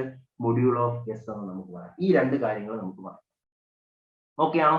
ഓക്കെ. ആ കൺസെപ്റ്റ് നമുക്ക് മനസ്സിലായി. അങ്ങനെയാണെങ്കിൽ നമുക്കിവിടെ മൊഡ്യൂൾ തന്നിട്ടുണ്ട്. എത്രയാണ് മൊഡ്യൂൾ തന്നിരിക്കുന്നത്? മൊഡ്യൂൾ ഇസ് ഈക്വൽ, മൊഡ്യൂളിന്റെ ഫോർമുല നമുക്കറിയാം. അപ്പൊ മൊഡ്യൂൾ തന്നിരിക്കുന്നത് ആറിന്റെ മൊഡ്യൂൾ ആണ് തന്നിരിക്കുന്നത്. അപ്പൊ മൊഡ്യൂൾ ഓഫ് ആറിന്റെ ഇക്വേഷൻ നമുക്ക് എങ്ങനെ എഴുതാം? Module of R is equal to pitch circle diameter of R divide by number of teeth of R എന്ന് നമുക്കറിയാം. അതേപോലെ മൊഡ്യൂൾ ഓഫ് ആർ എന്തിനാ ഈക്വൽ? മൊഡ്യൂൾ ഓഫ് എസിനാണ് ഈക്വൽ. കാരണം അതിന്റെ രണ്ടുമാണ് മെഷ് ചെയ്യുന്നത്. അപ്പോൾ മൊഡ്യൂൾ ഓഫ് എസിന്റെ ഇക്വേഷൻ നമുക്ക് എങ്ങനെ എഴുതാം? Pitch circle diameter of gear S divide by number of teeth of gear S. Okay. അപ്പൊ ഈ രണ്ട് മൊഡ്യൂളും സെയിം ആണ്. ഈ രണ്ട് മൊഡ്യൂൾ എന്തിന് ഈക്വൽ ആണ്? 2 mm ഈക്വൽ ആണ്. അങ്ങനെയാണെങ്കിൽ I can write dr module of R, അതായത് dr/tr is equal to module of s ds/ts is equal to എന്തെന്ന് എഴുതാം? 2 എന്ന് നമുക്ക് എഴുതാം. ഓക്കെ അല്ലേ? ക്ലിയർ? ഓക്കെ. അങ്ങനെയാണെങ്കിൽ ഈ ഇക്വേഷൻ അതിന് dr എന്ത് വരും? dr is equal to എന്ത് വരും? 2 into tr. Number of teeth on gear R എത്രയാണ്? 15 ആണ്. So 2 into 15 which is equal to 30 mm. അപ്പോൾ ഗിയർ ആറിന്റെ ഡയമീറ്റർ നമുക്ക് കിട്ടി. അതേപോലെ ഡയമീറ്റർ ഓഫ് ഗിയർ എസ് എന്ന് പറയുന്നത് എന്ത് വരും? 2 into number of teeth on S. ഇത് എത്ര വരും? 2 into number of teeth on S എത്രയാണ്? 20 which is equal to എത്ര വന്നു? 40 mm വന്നു. അപ്പൊ നമുക്ക് ഡയമീറ്റർ ഓഫ് ഗിയർ ആറും കിട്ടി, ഡയമീറ്റർ ഓഫ് ഗിയർ എസും കിട്ടി. ഓക്കെ. ഇനി നമുക്കൊരു കണ്ടീഷൻ പറഞ്ഞിട്ടുണ്ട്, diameter of gear Q is 2 times the diameter of R എന്ന് നമ്മളടുത്ത് പറഞ്ഞിട്ടുണ്ട്. അപ്പൊ ഡയമീറ്റർ ഓഫ് ആർ നമുക്ക് കിട്ടി 30 ആണെന്ന്. അപ്പൊ ഡയമീറ്റർ ഓഫ് ഗിയർ ക്യൂ എന്തായിരിക്കും? 2 into 30 which is equal to 60 mm. അപ്പൊ നമുക്ക് എന്തും കിട്ടി? Diameter of Q. അപ്പൊ 3 ഗിയറിന്റെ ഡയമീറ്റർ കിട്ടി കഴിഞ്ഞു, 6 എസ് ക്യൂ. ഇനി ഏതാണ് കണ്ടുപിടിക്കാനുള്ളത്? Diameter of P. നമുക്ക് ഗിയർ പി കണ്ടുപിടിക്കണം. അതിന് നമുക്ക് എന്ത് ചെയ്യാം? ഈ പിയും ഏത് ഗിയറും കൂടാണ് മെഷ് ചെയ്യുന്നത്? പിയും ക്യൂവും കൂടാണ്. അപ്പോൾ അതെന്തായിരിക്കും? അവിടുത്തെ മൊഡ്യൂൾ സെയിം ആയിരിക്കും. So module of P should be equal to module of Q. So diameter of P divided by number of teeth on P is equal to diameter of Q divided by number of teeth on Q എന്ന് പറയും. Okay. അപ്പൊ diameter of P ആണ് നമുക്ക് കണ്ടുപിടിക്കേണ്ടത് അല്ലേ? So diameter of P divide by number of teeth on P എത്രയാണ്? 20 is equal to diameter of Q എത്രയാണ് കിട്ടിയത്? 60 divided by number of teeth on Q എത്ര വരും? 40, which implies diameter of P is equal to 60 by 40 into 20. എത്ര വരും? Answer diameter of P 30 mm. അപ്പൊ നമുക്ക് എല്ലാ ഗിയറിന്റെ എന്ത് കിട്ടി? ഡയമീറ്റർ കിട്ടി. ഇനി സെന്റർ ടു സെന്റർ ഡിസ്റ്റൻസ് എന്തായിരിക്കും? Centre to centre distance is equal to എന്താ formula? Diameter of P by 2 plus diameter of Q by 2 plus diameter of R by 2 plus diameter of S by 2. So answer is equal to diameter of P by 2. P എത്രയാണ്? 30. So 30 by 2 plus diameter of Q 60 by 2, diameter of R 30 by 2 plus diameter of S 40 by 2. So answer is 15 plus 30 plus 15 plus 20.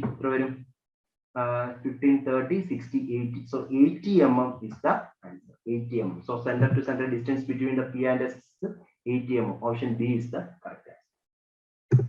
Okay. വളരെ നല്ലൊരു question ആണ്. കുറച്ച് സ്റ്റെപ്പുകൾ ഉണ്ടെങ്കിൽ നമ്മൾ ഇങ്ങനെയുള്ള ക്വസ്റ്റ്യൻസുകൾ practice ചെയ്ത് കഴിഞ്ഞാൽ നമുക്ക് ക്വസ്റ്റ്യൻസ് ഫെമിലിയർ ആണെങ്കിൽ നമുക്ക് വളരെ ഈസി ആയിട്ട് സൊല്യൂഷനിൽ എത്തുന്നത്. നമ്മൾ ആദ്യമായിട്ട് ഇങ്ങനത്തെ ടൈപ്പ് ക്വസ്റ്റ്യൻസ് കാണുന്നതെങ്കിലാണ് നമുക്ക് ടൈം കൂടുതൽ എടുക്കുന്നത്. ആക്ച്വലി കൺസെപ്റ്റ് കറക്റ്റ് ആയിട്ട് അറിയാമെങ്കിൽ വളരെ ഈസി ആയിട്ട് സൊല്യൂഷനിലോട്ട് നമുക്ക് പോകാൻ സാധിക്കും. വളരെ ഈസി ആയിട്ട് തന്നെ നമുക്ക് എന്ത് ചെയ്യാൻ പറ്റും, വിതിൻ പർട്ടിക്കുലർ ടൈമിൽ തന്നെ നമുക്ക് എന്ത് ചെയ്യാൻ പറ്റും, കംപ്ലീറ്റ് ചെയ്യാൻ സാധിക്കും. ഓക്കെ, കാരണം ഈ ഒരു കൺസെപ്റ്റ്, ഈ ഒരു ക്വസ്റ്റ്യൻ നമ്മൾ പഠിച്ചു കഴിഞ്ഞാൽ ഇതിനകത്ത് ഒരുപാട് ക്വസ്റ്റ്യൻസ് നമുക്ക് കിട്ടും. കാരണം ഇതിനകത്ത് നിന്ന് തന്നെ വളരെ കൊച്ചു കൊച്ചു ക്വസ്റ്റ്യൻസ് നമുക്ക് ഈസി ആയിട്ട് കിട്ടും. അങ്ങനെയുള്ള ക്വസ്റ്റ്യൻസ് നമുക്ക് അതിനകത്ത് കിട്ടും. ഓക്കെ, കാരണം ഇതിനകത്ത് കുറെ കൺസെപ്റ്റുകൾ നമ്മൾ അപ്ലൈ ചെയ്തിട്ടുണ്ട്. അപ്പൊ അതിൽ നിന്ന് ഏതെങ്കിലും ഒരു കൺസെപ്റ്റ് മാത്രമായിട്ട് ക്വസ്റ്റ്യൻസ് വരാം. അപ്പൊ നമ്മൾ ഇങ്ങനെയുള്ള ക്വസ്റ്റ്യൻസ് വർക്ക്ഔട്ട് ചെയ്യുന്നത് കൊണ്ട് നമുക്ക് ഒരുപാട് ക്വസ്റ്റ്യൻസ് ഈ ഒറ്റ ക്വസ്റ്റ്യനകത്ത് തന്നെ കയറിയിരിക്കാം. അപ്പൊ അങ്ങനെയുള്ള ക്വസ്റ്റ്യൻസ്, കൺസെപ്റ്റുകളെല്ലാം നമുക്ക് എന്ത് ചെയ്യും, ക്ലിയർ ആവും. ഓക്കെ അല്ലേ? നെക്സ്റ്റ് ക്വസ്റ്റ്യനിലോട്ട്. ഓക്കെ, compressor related question ആണ്. Question number 5. In a 4-stage compressor, if the pressure at the end of first and third stage is 1 bar and 16 bar, then the delivery pressure at the fourth stage is given. അപ്പോൾ compressor, multi stage compression എന്ന concept ഒക്കെ നമുക്ക് അറിയാലോ. ഒന്നിൽ കൂടുതൽ സ്റ്റേജുകൾ നമുക്ക് ഒരു pressure, law പ്രഷറിൽ നിന്ന് ഹൈ പ്രഷറിലോട്ട് കൊണ്ടുപോകണം. ലെറ്റ്സ് സേ എനിക്കിപ്പോൾ 1 ബാറിൽ നിന്ന് 20 ബാറിലോട്ട് എനിക്ക് എന്ത് ചെയ്യണം, പ്രഷർ റൈസ് ചെയ്യണം. അപ്പൊ നമ്മളൊരു സിംഗിൾ സ്റ്റേജ് കംപ്രസർ യൂസ് ചെയ്താൽ ഡയറക്റ്റ് ആണ് 1 ബാറിൽ നിന്ന് 20 ബാറിൽ എത്തിക്കാൻ നമ്മൾ കൊടുക്കേണ്ട വർക്ക് എന്ന് പറയുന്നത് വളരെ കൂടുതലായിരിക്കും. അപ്പൊ ആ വർക്ക് ഓഫ് കംപ്രഷൻ കുറയ്ക്കുന്നതിന് വേണ്ടി നമ്മൾ എന്ത് ചെയ്യാറുണ്ട്, മൾട്ടി സ്റ്റേജ് കംപ്രഷൻ യൂസ് ചെയ്യാറുണ്ട്. അതായത് ഇൻ ബിറ്റ്വീൻ കംപ്രസറിന്റെ ഇടയ്ക്ക് നമ്മൾ ഇന്റർകൂളർ പ്ലേസ് ചെയ്ത് നമ്മൾ കൊടുക്കുന്ന വർക്ക് റിക്വയർഡ് ഫോർ കംപ്രഷൻ നമ്മൾ എന്ത് ചെയ്യാറുണ്ട്, റെഡ്യൂസ് ചെയ്യാറുണ്ട്. ഓക്കെ, അതിനാണ് നമ്മൾ normally multi stage compression use ചെയ്യുന്നത്. അപ്പൊ ഇവിടെ ഒരു മൾട്ടി സ്റ്റേജ് കംപ്രഷന്റെ പ്രോബ്ലം ആണ്. ഇനി 4-stage compressor, the pressure at the end of first and third stage is 1 bar and 16 bar. കണ്ടുപിടിക്കുന്നത് delivery pressure at the 4th stage. Okay, അപ്പൊ ഒരു 4-stage compressor എന്ന് പറയുമ്പോൾ ലെറ്റ്സ് സേ നമുക്ക് ആ കംപ്രസറിന്റെ ആ ഒരു ഇത് മാത്രം നമുക്ക് വരയ്ക്കാം. 4 സ്റ്റേജ് ആണ് അല്ലെ. അപ്പം 1 2 3 4. ഓക്കെ, ഒരു 4-stage കംപ്രസർ. അപ്പൊ അതിന്റെ ആ ഒരു ഡയഗ്രാം, TS ഡയഗ്രാം നമുക്കൊന്ന് വരച്ചു നോക്കാം. ജസ്റ്റ് ആ കംപ്രസറിന്റെ സൈഡ് മാത്രം നമുക്കൊന്ന് വരയ്ക്കാം. Okay, 1 to 2. Okay okay okay, ഇത് ഒരു സ്റ്റേജ്, ദെൻ ഇന്റർകൂളിംഗ് നടക്കുന്നതെന്ന് വിചാരിക്കുക. ഇത് അടുത്ത സ്റ്റേജ്. ഓക്കെ, ഇപ്പൊ ഈ പോയിന്റ്, ഇവിടുത്തെ പോയിന്റ് ഞാനിപ്പോ എടുക്കുന്നില്ല, തൽക്കാലം നമുക്ക് ഫൈനൽ സ്റ്റേജിന്റെ മാത്രമുള്ള പോയിന്റുകളെ നമ്മൾ എന്ത് ചെയ്യുന്നു, മാർക്ക് ചെയ്യുന്നു. ഓക്കെ, ദെൻ അടുത്ത സ്റ്റേജ്. ഓക്കെ, ദെൻ അടുത്ത stage.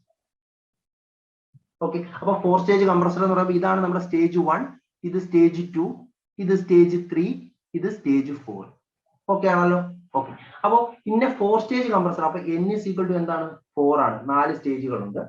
If the pressure at the end of first stage, ആദ്യത്തെ സ്റ്റേജ് കഴിയുമ്പോഴുള്ള പ്രഷർ. അപ്പൊ ഫസ്റ്റ് സ്റ്റേജ് എന്ന് പറഞ്ഞാൽ ഇതാണ്. അപ്പൊ ഇതിന്റെ എൻഡിലുള്ള പ്രഷർ എന്ന് പറഞ്ഞാൽ ഏതാണ് P2 ആണ്. ഇതാണ് നമ്മുടെ എൻഡിലുള്ള പ്രഷർ അല്ലെ. അപ്പൊ നമുക്ക് പറയാൻ തന്നിരിക്കുന്നത് P2 ആണ്. എത്ര തന്നിരിക്കുന്നത്, 1 bar എന്ന് പറയുന്നത്. കറക്റ്റ് ആണ് മനസ്സിലാക്കുക. Pressure at the end of first stage എന്നാണ്. അപ്പൊ ഫസ്റ്റ് സ്റ്റേജ് ഇതാണ്, അതിന്റെ ഇനിഷ്യൽ പ്രഷർ ആണ്. ഫസ്റ്റ് സ്റ്റേജ് കയറുന്ന പ്രഷർ 1ഉം ഫസ്റ്റ് സ്റ്റേജിൽ ഇറങ്ങുമ്പോൾ പ്രഷർ എന്താണ്, 2 എന്ന് പറയുന്ന പോയിന്റ് ആണ്. അപ്പോൾ P2 നമുക്ക് എത്ര വന്നിരിക്കുന്നത്, 1 bar.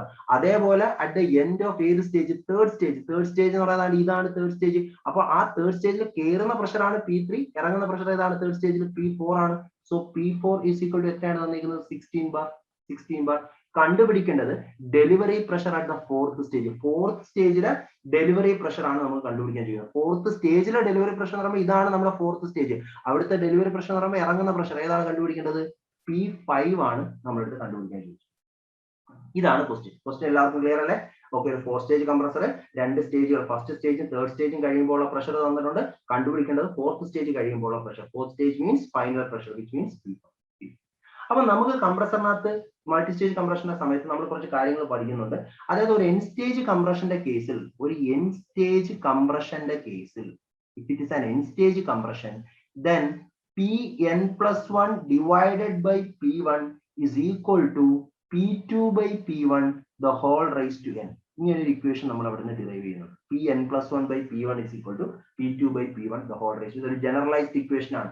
ഒരു N സ്റ്റേജ് കംപ്രഷൻ പോവുകയാണെങ്കിൽ ആ N സ്റ്റേജ് കംപ്രഷൻ ഫൈനൽ സ്റ്റേജിലെ delivery pressure divide by initial pressure, സ്റ്റാർട്ടിങ്ങിലുള്ള പ്രഷർ എന്ന് പറയുന്നത് P2 by P1 the whole raised to n. P2 by P1 എന്ന് പറയുന്നത് pressure ratio in the first stage, ആദ്യത്തെ സ്റ്റേജിലെ pressure ratio P2 by P1, അതേ the whole raised to n. അതാണ് അതിന്റെ equation. പിന്നെ നമുക്ക് ഈ മൾട്ടി സ്റ്റേജ് കംപ്രഷനകത്ത് നമ്മൾ പഠിക്കുന്ന കാര്യങ്ങളാണ് ഈ ഓരോ, ഇപ്പൊ എത്ര സ്റ്റേജ് കംപ്രഷൻ നടത്തിയാലും ആ ഓരോ സ്റ്റേജിലും നടക്കുന്ന പ്രഷർ റേഷ്യോ എന്ന് പറഞ്ഞാൽ എന്തായിരിക്കും, സെയിം ആയിരിക്കും. ഈ stage the pressure ratio should be same. അത് വളരെ ഇമ്പോർട്ടന്റ് ആയിട്ടുള്ള കൺസെപ്റ്റ്. ആ കൺസെപ്റ്റിന്റെ ബേസിസിലാണ് നമ്മൾ എന്ത് ചെയ്യുന്നത്, ഈ ഒരു ഇക്വേഷനിലോട്ടൊക്കെ നമ്മൾ വന്നത്. അപ്പൊ ഈ ഇക്വേഷൻ നമുക്ക് ഇവിടെ നിന്ന് അപ്ലൈ ചെയ്ത് കഴിഞ്ഞാൽ 4-stage കംപ്രസർ ആണ്. അപ്പൊ എന്നിന്റെ വാല്യൂ 4 ആണ്. അപ്പൊ ഇക്വേഷൻ എന്ത് വരും, 4+1 P5 by P1 is equal to P2 by P1 the whole raised to n. 4. ഇങ്ങനെ ഒരു ഇക്വേഷനിലോട്ട് നമ്മൾ അപ്പൊ ഇതിൽ നിന്ന് നമ്മളെ കണ്ടുപിടിക്കാൻ ചോദിച്ചിരിക്കുന്നത് P5 ആണ്. പക്ഷെ ഈ ഇക്വേഷനിൽ നമുക്ക് P5 കണ്ടുപിടിക്കാൻ പറ്റത്തില്ല. കാരണം നമ്മുടെ കയ്യിൽ P2 ഉണ്ട്, പക്ഷെ നമ്മുടെ കയ്യിൽ എന്തില്ല, P1ന്റെ വാല്യൂ നമ്മുടെ കയ്യിലില്ല. ആ പ്രോബ്ലം നമ്മൾ ഇവിടെ ഫേസ് ചെയ്യും. ക്ലിയർ ആണോ? ഇവിടെ P1 തന്നിട്ടുണ്ടായിരുന്നെങ്കിൽ വളരെ ഈസി ആയിട്ട് ഡയറക്റ്റ് ക്വസ്റ്റ്യൻ, P2 നമുക്കറിയാം, P1 എന്ന് പറയാൻ ഡയറക്റ്റ് ആയിട്ട് P5 കണ്ടുപിടിക്കാം. പക്ഷെ ഈ ക്വസ്റ്റ്യനിൽ അവർ P2 തന്നു, അതിന് പകരം എന്ത് തന്നില്ല, P1 തന്നില്ല, P4 ആണ് നമുക്ക് തന്നിരിക്കുന്നത്. തേർഡ് സ്റ്റേജ് കഴിയുമ്പോഴുള്ള പ്രഷറാണ് നമുക്ക് തന്നിരിക്കുന്നത്. അപ്പൊ നമുക്ക് P1 കണ്ടുപിടിക്കുക എന്നുള്ളതാണ് ഈ ക്വസ്റ്റ്യനിലെ അടുത്ത നമ്മുടെ എയിം എന്ന് പറയുന്നത്. എങ്കിൽ നമുക്ക് വളരെ ഈസി ആയിട്ട് P5 delivery pressure at the fourth stage കണ്ടുപിടിക്കാൻ സാധിക്കും. ഓക്കെ, അതിന് നമ്മൾ ഇവിടെ ചെയ്യേണ്ടത് ഞാൻ ഓൾറെഡി പറഞ്ഞു, ഈ സ്റ്റേജ് ഓരോ സ്റ്റേജിലും പ്രഷർ റേഷ്യോ എന്തായിരിക്കും, സെയിം ആയിരിക്കും എന്ന് പറഞ്ഞു. ഞാൻ ഫസ്റ്റ് സ്റ്റേജ് എടുക്കും. ഫസ്റ്റ് സ്റ്റേജ് എന്ന് പറയുമ്പോൾ ഏതാണ്, inlet pressure P1, delivery pressure P2 ആണ് അല്ലെ. ഓരോ സ്റ്റേജിലും പ്രഷർ റേഷ്യോ. അപ്പൊ ഞാൻ ഫസ്റ്റ് സ്റ്റേജും സെക്കൻഡ് സ്റ്റേജും കൂടെ എടുത്തു കഴിഞ്ഞാൽ അവിടുത്തെ പ്രഷർ റേഷ്യോ എങ്ങനെ വരും, P2/P1 ആണ് ഫസ്റ്റ് സ്റ്റേജിലെ പ്രഷർ റേഷ്യോ. സെക്കൻഡ് സ്റ്റേജിലെ പ്രഷർ റേഷ്യോ എന്ത് വരും, P3/P2 എന്ന് വരും അല്ലെ. അപ്പൊ ഈ രണ്ട് പ്രഷർ റേഷ്യോകൾ എന്താണ്, സെയിം ആണ്. ഇതിൽ നിന്ന് എനിക്ക് പറയാം P2² is equal to P3/P1, which P2 is equal to root of P3/P1.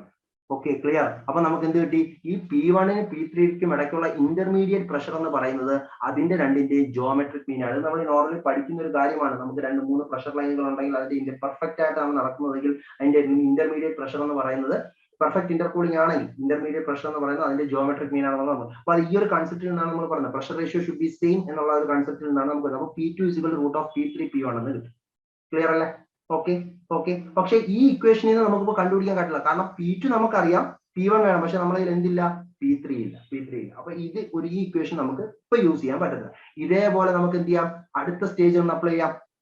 അടുത്ത സ്റ്റേജിൽ നമ്മുടെ എയിം എന്ന് പറഞ്ഞാൽ P3 കണ്ടുപിടിക്കുക എന്നുള്ളതാണ്. P3 കണ്ടുപിടിച്ചു കഴിഞ്ഞാൽ ഇതിൽ നിന്ന് വളരെ ഈസി ആയിട്ട് നമുക്ക് എന്ത് കിട്ടും, P1 കിട്ടും. അപ്പൊ നമുക്ക് സെക്കൻഡ് സ്റ്റേജും തേർഡ് സ്റ്റേജും കൂടെ ഒന്ന് എടുത്തു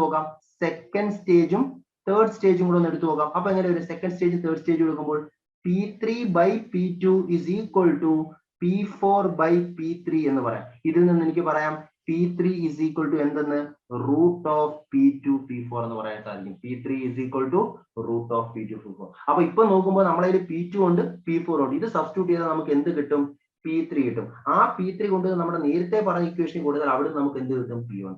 ഇതാണ് ഈ പ്രോബ്ലത്തിന്റെ കൺസെപ്റ്റ്. കുറച്ച് ചെയ്യാനുണ്ടെങ്കിലും സെയിം കൺസെപ്റ്റ് ആണ് ത്രൂ ഔട്ട് അപ്ലൈ ചെയ്യേണ്ടത്. Okay, fine. അപ്പൊ നമുക്ക് ഇപ്പൊ കിട്ടിയ equation P3 is equal to root of P2 into P4, which is equal to root of P2 എത്രയാണ് നമുക്കറിയാം 1, P4 എത്രയാണ് 16, which is equal to 4 bar. അപ്പൊ നമുക്ക് എത്ര കിട്ടി, P3യുടെ വാല്യൂ 4 bar എന്ന് കിട്ടി. ഇനി നമ്മൾ ആദ്യം കണ്ടുപിടിച്ച ഇക്വേഷൻ ഉണ്ടല്ലോ, നമുക്കറിയാം P2 is equal to എന്തായിരുന്നു, root of P1 P3. നമ്മൾ ഫസ്റ്റ് കണ്ടുപിടിച്ചത് intermediate pressure between 1 and 3. So ഇതിൽ നിന്ന് എനിക്ക് പറയാം P2² is equal to P1 P3 എന്ന് പറയാം. So P1 is equal to എന്ത് വരും, P2² divided by P3. P2 എത്രയാണ് 1, 1ന്റെ സ്ക്വയർ ബൈ 4. അപ്പൊ ആൻസർ എത്ര വരും, 1/4 ബാർ എന്ന് P1. അപ്പൊ P1 കിട്ടി. ഇനി നമ്മുടെ ഫൈനൽ ഇക്വേഷൻ അപ്ലൈ നമ്മൾ കണ്ടുപിടിച്ച equation Pn+1, P5/P1 is equal to P2/P1 the whole raised to n. ഇതല്ലേ നമ്മുടെ ജനറൽ ഇക്വേഷൻ. ഏത് ഇക്വേഷൻ ആയിരുന്നു, Pn+1/P1 is equal to P2/P1 the whole raised to n. ഇതാണ് നമ്മുടെ ജനറൽ ഇക്വേഷൻ. ഓക്കെ, ഈ ഇക്വേഷനകത്തോട്ട് apply ചെയ്ത് കഴിഞ്ഞാൽ നമുക്ക് കണ്ടുപിടിക്കേണ്ടത് P5 ആണ്. So P5 is equal to P1 into P2/P1 the whole raised to 4 എന്നത്. സോ P1 എത്രയാണ് 1/4 into P2 എത്രയാണ്, P2 1/1/4 the whole raised to 4, which is equal to 4/4/4, which is equal to 4 cube, which is equal to 64 bar. So option C is the correct answer. Okay, നല്ലൊരു question ആണ്. Same concept തന്നെയാണ് through out apply ചെയ്യേണ്ടത്. വളരെ കുറച്ച് time consuming ആണ്, എങ്കിലും concept അറിയാമെങ്കിൽ നമുക്ക് ക്ലിയർ ആയിട്ട് ചെയ്യാം. അപ്പൊ നമ്മൾ ഈ ഒരു ക്വസ്റ്റ്യനിൽ ഞാൻ നേരത്തെ പറഞ്ഞ പോലെ കുറെ കാര്യങ്ങൾ നമുക്ക് എന്ത് ചെയ്യാം, ഈ ഒരു ഒറ്റ ക്വസ്റ്റ്യൻ നിന്ന് നമുക്ക് മനസ്സിലാക്കി എടുക്കാൻ സാധിക്കും. Clear? Okay, last question. A Brayton cycle has a pressure ratio 10. Air enters the compressor at 400 Kelvin and leaves the turbine at 1200 Kelvin. What will be the back work ratio? ഇപ്പൊ Brayton cycle ഒരു പ്രോബ്ലമാണ്. Brayton cycle നമുക്ക് എല്ലാവർക്കും അറിയാം, gas turbine work ചെയ്യുന്ന thermodynamic സൈക്കിളിന് പറയുന്ന പേരാണ് ബ്രൈറ്റൺ സൈക്കിൾ. ബ്രൈറ്റൺ സൈക്കിളിലെ പ്രോസസ്സുകൾ നമുക്കറിയാം. ആദ്യം കംപ്രസർ ആണ്, സോ അവിടെ ഒരു ഐസെൻട്രോപിക് കംപ്രഷൻ നടക്കുന്നു. അതിനുശേഷം കമ്പസ്റ്റൻ ചേംബർ ആണ്, അവിടെ ഒരു കോൺസ്റ്റന്റ് പ്രഷർ ഹീറ്റ് അഡിഷൻ നടക്കുന്നു. അതിനുശേഷം ടർബൈനിലോട്ട് വരും, അവിടെ ഒരു ഐസെൻട്രോപിക് എക്സ്പാൻഷൻ നടക്കുന്നു. അതിനുശേഷം നമ്മൾ എന്ത് ചെയ്യും, ക്ലോസ് സൈക്കിൾ ഗ്യാസ് ടർബൈൻ ആണെങ്കിൽ കൂളിംഗ് ചേംബറിലോട്ട് വരും, അവിടെ ഒരു കോൺസ്റ്റന്റ് പ്രഷർ ഹീറ്റ് റിജക്ഷൻ നടക്കും. നമുക്ക് എല്ലാവർക്കും അറിയാം. അപ്പൊ അതിന്റെ ബേസിസിൽ നമ്മൾ എന്ത് ചെയ്യുന്നു, ടെമ്പറേച്ചർ എൻട്രോപ്പി ഡയഗ്രാംസുകളൊക്കെ നമ്മൾ ഗ്യാസ് ടർബൈന്റെ കേസിൽ നമ്മൾ പഠിച്ചിട്ടുണ്ട്. ലെറ്റ്സ് ഒരു ടെമ്പറേച്ചർ എൻട്രോപ്പി ഡയഗ്രാം വരയ്ക്കുകയാണെങ്കിൽ, PS ഡയഗ്രാം വരയ്ക്കുകയാണെങ്കിൽ നമ്മൾ രണ്ട് കോൺസ്റ്റന്റ് പ്രഷർ ലൈനുകൾ കാണിക്കാം ഇവിടെ. അപ്പൊ ഓക്കെ, ലെറ്റ്സ് അപ്പൊ കംപ്രസറിൽ കയറുന്നത് ലോ പ്രഷറിലാണ്. കംപ്രസറിൽ നമ്മൾ സ്റ്റാർട്ട് ചെയ്യുന്നത് ലോ പ്രഷറിൽ നിന്നാണ്. സോ 1 എന്ന് പറയുന്ന പോയിന്റ് കാണിച്ചു. ഐസെൻട്രോപിക് കംപ്രഷൻ നടന്നു, സോ 1 to 2. then അതിനുശേഷം constant pressure combustion chamber heat addition നടന്നു, സോ 2 to 3 കാണിച്ചു. അതിനുശേഷം ടർബൈനിൽ കയറി ഐസെൻട്രോപിക് എക്സ്പാൻഷൻ നടന്നു, സോ 3 to 4 നമ്മൾ പ്രൊപ്പോസ് ചെയ്തു. then കൂളിംഗ് ചേംബർ ഉണ്ടെങ്കിൽ കോൺസ്റ്റന്റ് പ്രഷർ ഹീറ്റ് റിജക്ഷൻ. അപ്പൊ ഇതേപോലെയാണ് നമ്മൾ നോർമലി ഒരു ഐഡിയൽ ബ്രൈറ്റൺ സൈക്കിൾ കാണിക്കുന്നത്. പക്ഷെ ആക്ച്വൽ കേസിൽ നമുക്ക് എല്ലാവർക്കും അറിയാം, ഇഫിഷ്യൻസി കൂട്ടാൻ നമ്മൾ റീഹീറ്റിംഗ്, റീജനറേഷൻ എന്നുള്ള കാര്യങ്ങളൊക്കെ നമ്മൾ ചെയ്യാറുണ്ട്, ഇന്റർകൂളിംഗ് ഒക്കെ. അപ്പൊ അവിടെ നമുക്ക് ഐസെൻട്രോപിക് എന്ന് പറയുന്ന നോർമലി അങ്ങനെയുള്ള കാര്യങ്ങൾ വരും. ദെൻ ഐസെൻട്രോപിക് കംപ്രഷൻ നോർമലി ഒരിക്കലും നടക്കാറില്ല. കംപ്രസർ എന്നൊക്കെ പറയുന്നത് മൂവിംഗ് പാർട്സ് ഉള്ള, അപ്പോൾ ഫ്രിക്ഷൻ എഫക്ട് വരാറുണ്ട്. സോ നമുക്ക് എന്ത് ചെയ്യും, ഇവിടെ ഫ്രിക്ഷൻ എഫക്ട് കൺസിഡർ ചെയ്യുന്ന സമയത്ത് ഐസെൻട്രോപിക് കംപ്രഷൻ പോസിബിൾ അല്ല എന്നുള്ള കാര്യങ്ങളൊക്കെ നമുക്ക് ഗ്യാസ് ടർബൈൻ എന്ന ടോപ്പിക്കിൽ നിന്ന് നമ്മൾ പഠിച്ചിട്ടുള്ളതാണ്. ഓക്കെ, അപ്പൊ നമ്മളിവിടെ ഒരു ഐഡിയൽ കേസ് തന്നെ, ഒരു ഐഡിയൽ ബ്രൈറ്റൺ സൈക്കിൾ ആണ്. അപ്പൊ അങ്ങനെയുള്ള കാര്യങ്ങളോട് നമ്മൾ പോകണ്ട. അപ്പൊ നമ്മൾ ജസ്റ്റ് TS ഡയഗ്രാം വരച്ചു. ഇനി എന്താ പ്രഷർ റേഷ്യോ 10 എന്ന് പറഞ്ഞിട്ട്, എന്താണ് പ്രഷർ റേഷ്യോ എന്ന് പറയുന്നത്? RP എന്ന് പറഞ്ഞാൽ എന്താണ് പ്രഷർ റേഷ്യോ? എന്താണ് പ്രഷർ റേഷ്യോ? പ്രഷർ റേഷ്യോ എന്ന് പറഞ്ഞാൽ it is the ratio of high pressure to low pressure. High pressure to low pressure. അപ്പൊ ഇവിടുത്തെ ഹൈ പ്രഷർ ഏതാണ്? ഈ 2 to 3, അതായത് P2 ഉം P3 എന്താണ്, സെയിം ആണ്. കാരണം കോൺസ്റ്റന്റ് പ്രഷറിലാണ് ഹീറ്റ് അഡിഷൻ നടക്കുന്നത്. അതേപോലെ P4 ഉം P1 ഉം എന്താണ്, സെയിം ആണ്. കാരണം കോൺസ്റ്റന്റ് പ്രഷറിലാണ് എന്ത് നടക്കുന്നത്, ഹീറ്റ്. അപ്പൊ ഇതെന്ന് പറയുന്നത് കോൺസ്റ്റന്റ് പ്രഷർ ലൈൻ ആണ്, ഇതും ഒരു കോൺസ്റ്റന്റ് പ്രഷർ ലൈൻ.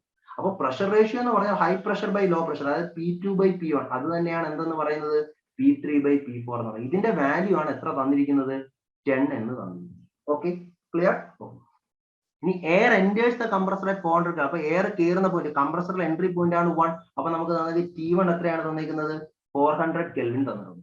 അതേപോലെ and leaves the turbine at temperature 1000. അപ്പൊ ടർബൈൻ എന്ന് പറയുന്ന ലൈൻ ഏതാണ്, 3 to 4 ആണ്. നമുക്കറിയാം കംപ്രസർ, കമ്പഷൻ ചേംബർ, ടർബൈൻ. അപ്പൊ 3 to 4 അവിടെ നിന്ന് ലീവ് ചെയ്യുന്നതാണ്. അതിന്റെ അർത്ഥം T4 ആണ് അവർ എത്ര തന്നിരിക്കുന്നത്, 1200 Kelvin.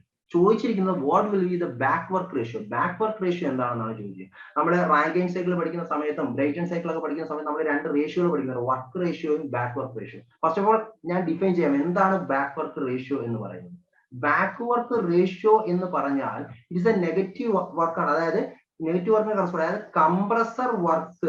Compressor work divided by turbine work. ഇതിനെയാണ് നമ്മൾ എന്തെന്ന് പറയുന്നത്, ബാക്ക് വർക്ക് റേഷ്യോ എന്ന് നമ്മൾ പറയുന്നത്. ഇതിനെയാണ് നമ്മൾ ബാക്ക് വർക്ക് റേഷ്യോ എന്ന് നമ്മൾ പറയുന്നത്. ക്ലിയർ? ഓക്കെ, അപ്പൊ compressor work divided by turbine work. അപ്പൊ ഇതിനെയാണ് ബാക്ക് വർക്ക് റേഷ്യോ എന്ന് പറയുന്നത്. അപ്പൊ വർക്ക് റേഷ്യോ എന്താണെന്ന് വെച്ച് കഴിഞ്ഞാൽ,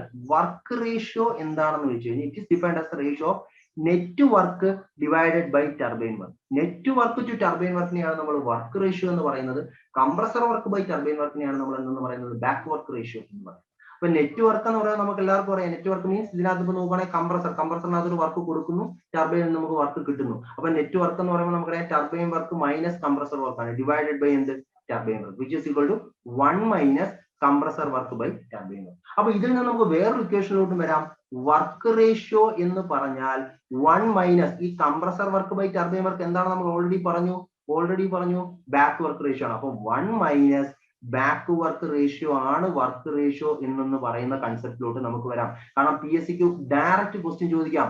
ഇതേ ക്വസ്റ്റ്യൻ അവർക്ക് വേണമെങ്കിൽ ഡേറ്റാസ് ഒക്കെ ഒരുപാട് തരും, എന്നിട്ട് അവർക്ക് ബാക്ക് വർക്ക് റേഷ്യോ തരും, എന്നിട്ട് വർക്ക് റേഷ്യോ കണ്ടുപിടിക്കാൻ ചോദിക്കും. അപ്പൊ നമ്മൾ നോർമലി ഈ ഡേറ്റാസ് ഒന്നും അപ്ലൈ ചെയ്യേണ്ട കാര്യമില്ല. വർക്ക് റേഷ്യോ എന്ന് പറയാൻ 1 മൈനസ് ബാക്ക് വർക്ക് റേഷ്യോ ആണെന്നുള്ള കൺസെപ്റ്റിൽ നിന്ന് ഈസി ആയിട്ട് വിതിൻ സെക്കൻഡ്സ് നമുക്ക് എന്ത് ചെയ്യാൻ പറ്റും, ആൻസറിൽ എത്താൻ സാധിക്കും. അപ്പൊ ആ ഒരു പോയിന്റ് നമ്മൾ ഒന്ന് ഓർത്തു വെച്ചു. ഓക്കെ, വർക്ക് റേഷ്യോ അതിപ്പോ റാങ്കൈൻ സൈക്കിൾ ആയിക്കോട്ടെ, ബ്രൈറ്റൺ സൈക്കിൾ ആയിക്കോട്ടെ, ഏത് സൈക്കിൾ ആയാലും വർക്ക് റേഷ്യോ എന്ന് പറഞ്ഞാൽ എന്താണ്, 1 മൈനസ് ബാക്ക് വർക്ക് റേഷ്യോ ആണ്. ഓക്കെ, അപ്പൊ നമ്മുടെ ഇവിടുത്തെ ക്വസ്റ്റ്യൻ നമ്മുടെ ചോദിച്ചിരുന്ന ബാക്ക് വർക്ക് റേഷ്യോ കണ്ടുപിടിക്കാനാണ് നമ്മുടെ അടുത്ത് ചോദിച്ചിരുന്നത്. ഓക്കെ, അപ്പോൾ അങ്ങനെയാണെങ്കിൽ നമുക്കറിയാം ബാക്ക് വർക്ക് റേഷ്യോ എന്ന് പറയുന്നത് കംപ്രസർ വർക്ക് ബൈ ടർബൈൻ വർക്കാണ്. അപ്പൊ കംപ്രസർ വർക്ക് എന്ന് പറയുമ്പോൾ നമുക്കറിയാം 1 to 2 പ്രോസസ് ആണ്, ഐസെൻട്രോപിക് ആണ്. അപ്പൊ നമുക്കറിയാവുന്ന ഇക്വേഷൻ, നമുക്ക് നോർമലി അറിയാവുന്ന ഇക്വേഷൻ ആണ് എന്താ, gamma by gamma -1 into MR into T2 minus T1. ഇതാണ് കംപ്രസർ വർക്കിന്റെ equation divided by turbine work ആകുമ്പോൾ അവിടെ ഐസെൻട്രോപിക് എന്ന് പറയുമ്പോൾ gamma by gamma minus 1 into MR into T3 minus T3 minus.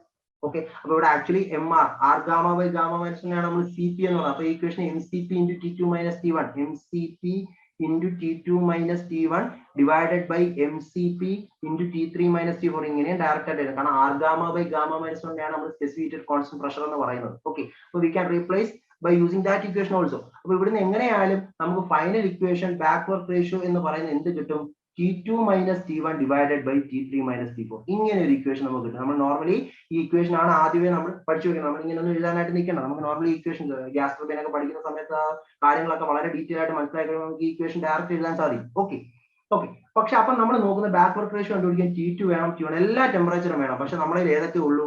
T1 ഉം T4 മാത്രമേ ഉള്ളൂ. നമ്മളെ എന്തില്ല? T2 ഇല്ല, T3. അപ്പൊ ഈ ഇക്വേഷനിൽ നിന്ന് നമ്മൾ ബാക്ക് വർക്ക് റേഷ്യോ കണ്ടുപിടിക്കാൻ പോകുമ്പോൾ നമ്മൾ സ്റ്റക്ക് ആവും. കാരണം നമ്മളെ രണ്ട് ടെമ്പറേച്ചർ അൺനോൺ ആണ്. അപ്പൊ നമ്മൾ ആ ടെമ്പറേച്ചർ കണ്ടുപിടിക്കാൻ പോകുന്നതിന് മുന്നേ നമ്മളൊന്ന് ആലോചിക്കുക, നമ്മുടെ എന്ത് തന്നിട്ടുണ്ട്? പ്രഷർ റേഷ്യോ എത്ര ആണെന്ന് തന്നിട്ടുണ്ട്? 10 ആണെന്ന് തന്നിട്ടുണ്ട്. ഓക്കെ, ഇനി നമുക്കറിയാം പ്രഷർ റേഷ്യോ എന്ന് പറഞ്ഞാൽ എന്താണ്? P2 by P1 ആണ്, അല്ലെങ്കിൽ P3 by P4 ആണെന്ന് നമുക്കറിയാം. ഓക്കെ, ഇത് ഏത് പ്രോസസ് ആണ്? 1 to 2 അല്ലെങ്കിൽ 3 to 4 എന്ന് പറയുന്നത് ഒരു അഡയബാറ്റിക് പ്രോസസ് ആണ്. അവിടെ എനിക്ക് അപ്ലൈ ആവുന്ന ഒരു ഇക്വേഷൻ ആണ് T by P raised to gamma minus 1 by gamma constant എന്ന് പറയുന്ന ഇക്വേഷൻ നമുക്ക് അപ്ലൈ ചെയ്യാൻ നമുക്ക് എല്ലാവർക്കും അറിയാം. ഓക്കെ, അങ്ങനെയാണെങ്കിൽ ഏതൊക്കെ പ്രോസസ്സിൽ അപ്ലൈ ചെയ്യാം? 1 to 2 അപ്ലൈ ചെയ്യാം, 3 to 4 അപ്ലൈ ചെയ്യാൻ സാധിക്കും. അപ്പോൾ 1 to 2 അപ്ലൈ ചെയ്താൽ നമുക്ക് എങ്ങനെ എഴുതാം? T2 by T1 is equal to P2 by P1 the whole raised to gamma minus 1 by gamma. അതേപോലെ 3 to 4 അപ്ലൈ ചെയ്താൽ എനിക്ക് എഴുതാം T3 by T4 is equal to P3 by P4 the whole raised to gamma minus 1 by gamma. Okay, T2 by T1 is equal to P2 by P1 the whole raised to gamma minus 1 by gamma. T3 by T4 is equal to P3 by P4 the whole raised to gamma minus 1 by gamma എന്ന് നമുക്ക് എഴുതാൻ സാധിക്കും. അപ്പൊ ഇവിടെ P2 by P1 ആണെങ്കിലും P3 by P4 ആണെങ്കിലും അതിന്റെ value എന്താണ്? സെയിം ആണ്, 10 ആണ്. which means T2 by T1 is equal to എന്താണ്? T3 by T4 ആണെന്നുള്ളത് ഷുവർ ആണ്. T3 by T4 ആണെന്നുള്ളത് ഷുവർ, അതിനകത്ത് ഡൗട്ട് ഇല്ല. കാരണം ഇത് രണ്ട് ഈക്വൽ ആണ്, അതിനകത്ത് പ്രഷർ റേഷ്യോ 10 ആണെന്ന്. അപ്പൊ P2 by P1 ഉം P3 by P4 സെയിം ആണ്. അപ്പൊ റൈറ്റ് ഹാൻഡ് സൈഡ് ഈക്വൽ ആണെങ്കിൽ ഈ രണ്ടിന്റെയും ലെഫ്റ്റ് ഹാൻഡ് സൈഡ് ഈക്വൽ ആയിരിക്കും നമുക്ക് മനസ്സിലായി. അപ്പോൾ ബാക്ക് വർക്ക് റേഷ്യോ എന്ന് പറയുമ്പോൾ ഇതിനകത്ത് ഞാൻ T1 ഇൻറ്റു കോമൺ എടുത്തു കഴിഞ്ഞാൽ T1 ഇൻറ്റു എന്തെന്ന് എഴുതാം? T2 by T1 minus 1 by T4 into T3 by T4 minus 1 എന്ന് എഴുതിക്കൂടെ? എഴുതാം. ഇവിടെ നോക്കിക്കഴിഞ്ഞാൽ നോക്കേ, T2 by T1 ഉം T3 by T4 എന്താണ്? സെയിം ആണ്. അപ്പോൾ എനിക്ക് എന്ത് ചെയ്യാം? ഈ ടേം മൊത്തത്തിൽ എന്ത് ചെയ്യാം? ക്യാൻസൽ ചെയ്ത് കളയാം. then equation becomes T1 by T4 എന്ന് മാത്രമായി. which means T1 നമുക്ക് തന്നിട്ടുണ്ട് എത്രയാണ്? 400 Kelvin അല്ലെ? T4 തന്നിട്ടുണ്ട് എത്രയാണ്? 1200. Direct answer 1/3 which is equal to 0.33. Clear? അപ്പോ നമ്മൾ ഈ ക്വസ്റ്റ്യൻ മനസ്സിലാക്കി കഴിഞ്ഞാൽ ഇനി ഈ ക്വസ്റ്റ്യൻ വന്നാൽ നമ്മൾ ഓർത്തിരിക്കുക, ബാക്ക് വർക്ക് റേഷ്യോ എന്ന് പറഞ്ഞാൽ എന്താണ്? It is defined as ratio of T1 by T4 തന്നെയായിരിക്കും. അതിന് മാറ്റമില്ല. അതായത് കേറുന്ന ടർബൈൻ കംപ്രസറിൽ കേറുന്ന കംപ്രസറിന്റെ ഇൻലെറ്റ് ടെമ്പറേച്ചർ ടു ടർബൈന്റെ ഔട്ട്ലെറ്റ് ടെമ്പറേച്ചർ. ഇതൊന്ന് ഓർത്തിരിക്കുക. കാരണം അതിന്റെ റേഷ്യോ എടുത്തു കഴിഞ്ഞാൽ ബാക്ക് വർക്ക് റേഷ്യോ കിട്ടും, ഡയറക്റ്റ് കിട്ടും. പക്ഷെ അത് വന്ന രീതി ഇങ്ങനെയാണ്. ഓക്കെ, അപ്പൊ ഇതിൽ നിന്ന് വർക്ക് റേഷ്യോ കണ്ടുപിടിക്കാൻ ചോദിച്ചാൽ നമ്മൾ എന്ത് ചെയ്താൽ മതി? വർക്ക് റേഷ്യോ കണ്ടുപിടിക്കാൻ ചോദിച്ചാൽ എന്ത് ചെയ്താൽ മതി? 1 minus T1 by T4 എന്ന് ചെയ്താൽ നമ്മൾ നേരത്തെ കണ്ടതാണ്. വർക്ക് റേഷ്യോ എന്ന് പറഞ്ഞാൽ എന്താണ്? 1 minus ബാക്ക് വർക്ക് റേഷ്യോ ആണ് അല്ലെ? അപ്പൊ 1 minus back work ratio T1 by T4 ആണ്. അത് സബ്സ്റ്റിറ്റ്യൂട്ട് ചെയ്ത് കഴിഞ്ഞാൽ എനിക്ക് ഡയറക്റ്റ് ആയിട്ട് എന്ത് കിട്ടും? വർക്ക് റേഷ്യോ കിട്ടും. ക്ലിയർ? അപ്പൊ ഇവിടെ വർക്ക് റേഷ്യോ ആണെങ്കിൽ 0.67 ആൻസർ എഴുതാം. ഇവിടെ നമ്മൾ ബാക്ക് വർക്ക് റേഷ്യോ ചോദിച്ചത് കൊണ്ട് നമുക്ക് എന്ത് എഴുതാം? 0.33 എന്നുള്ള ആൻസർ കൊടുക്കും. ആൻസർ എത്ര വരും? Option C 0.33 is the correct answer. Clear? Okay, so നമുക്ക് ഇന്നത്തെ സെഷൻ ഇവിടെ വൈൻഡ് അപ്പ് ചെയ്യാം. Corresponding polytechnic lecture, mechanical stream assistant engineer എക്സാമുകൾക്കുള്ള ക്ലാസ്സുകൾ ഏണസ്റ്റ് അക്കാഡമിയിൽ അവൈലബിൾ ആണ്. അതിന്റെ കൂടുതൽ ഡീറ്റെയിൽസ് അറിയുന്നതിനായി നിങ്ങൾ താഴെ കാണിക്കുന്ന നമ്പറുകളിൽ കോൺടാക്ട് ചെയ്യുക. സോ മറ്റൊരു സെഷനിൽ നമുക്ക് വീണ്ടും കാണാം. അതുവരേക്കും ബൈ, താങ്ക് യു.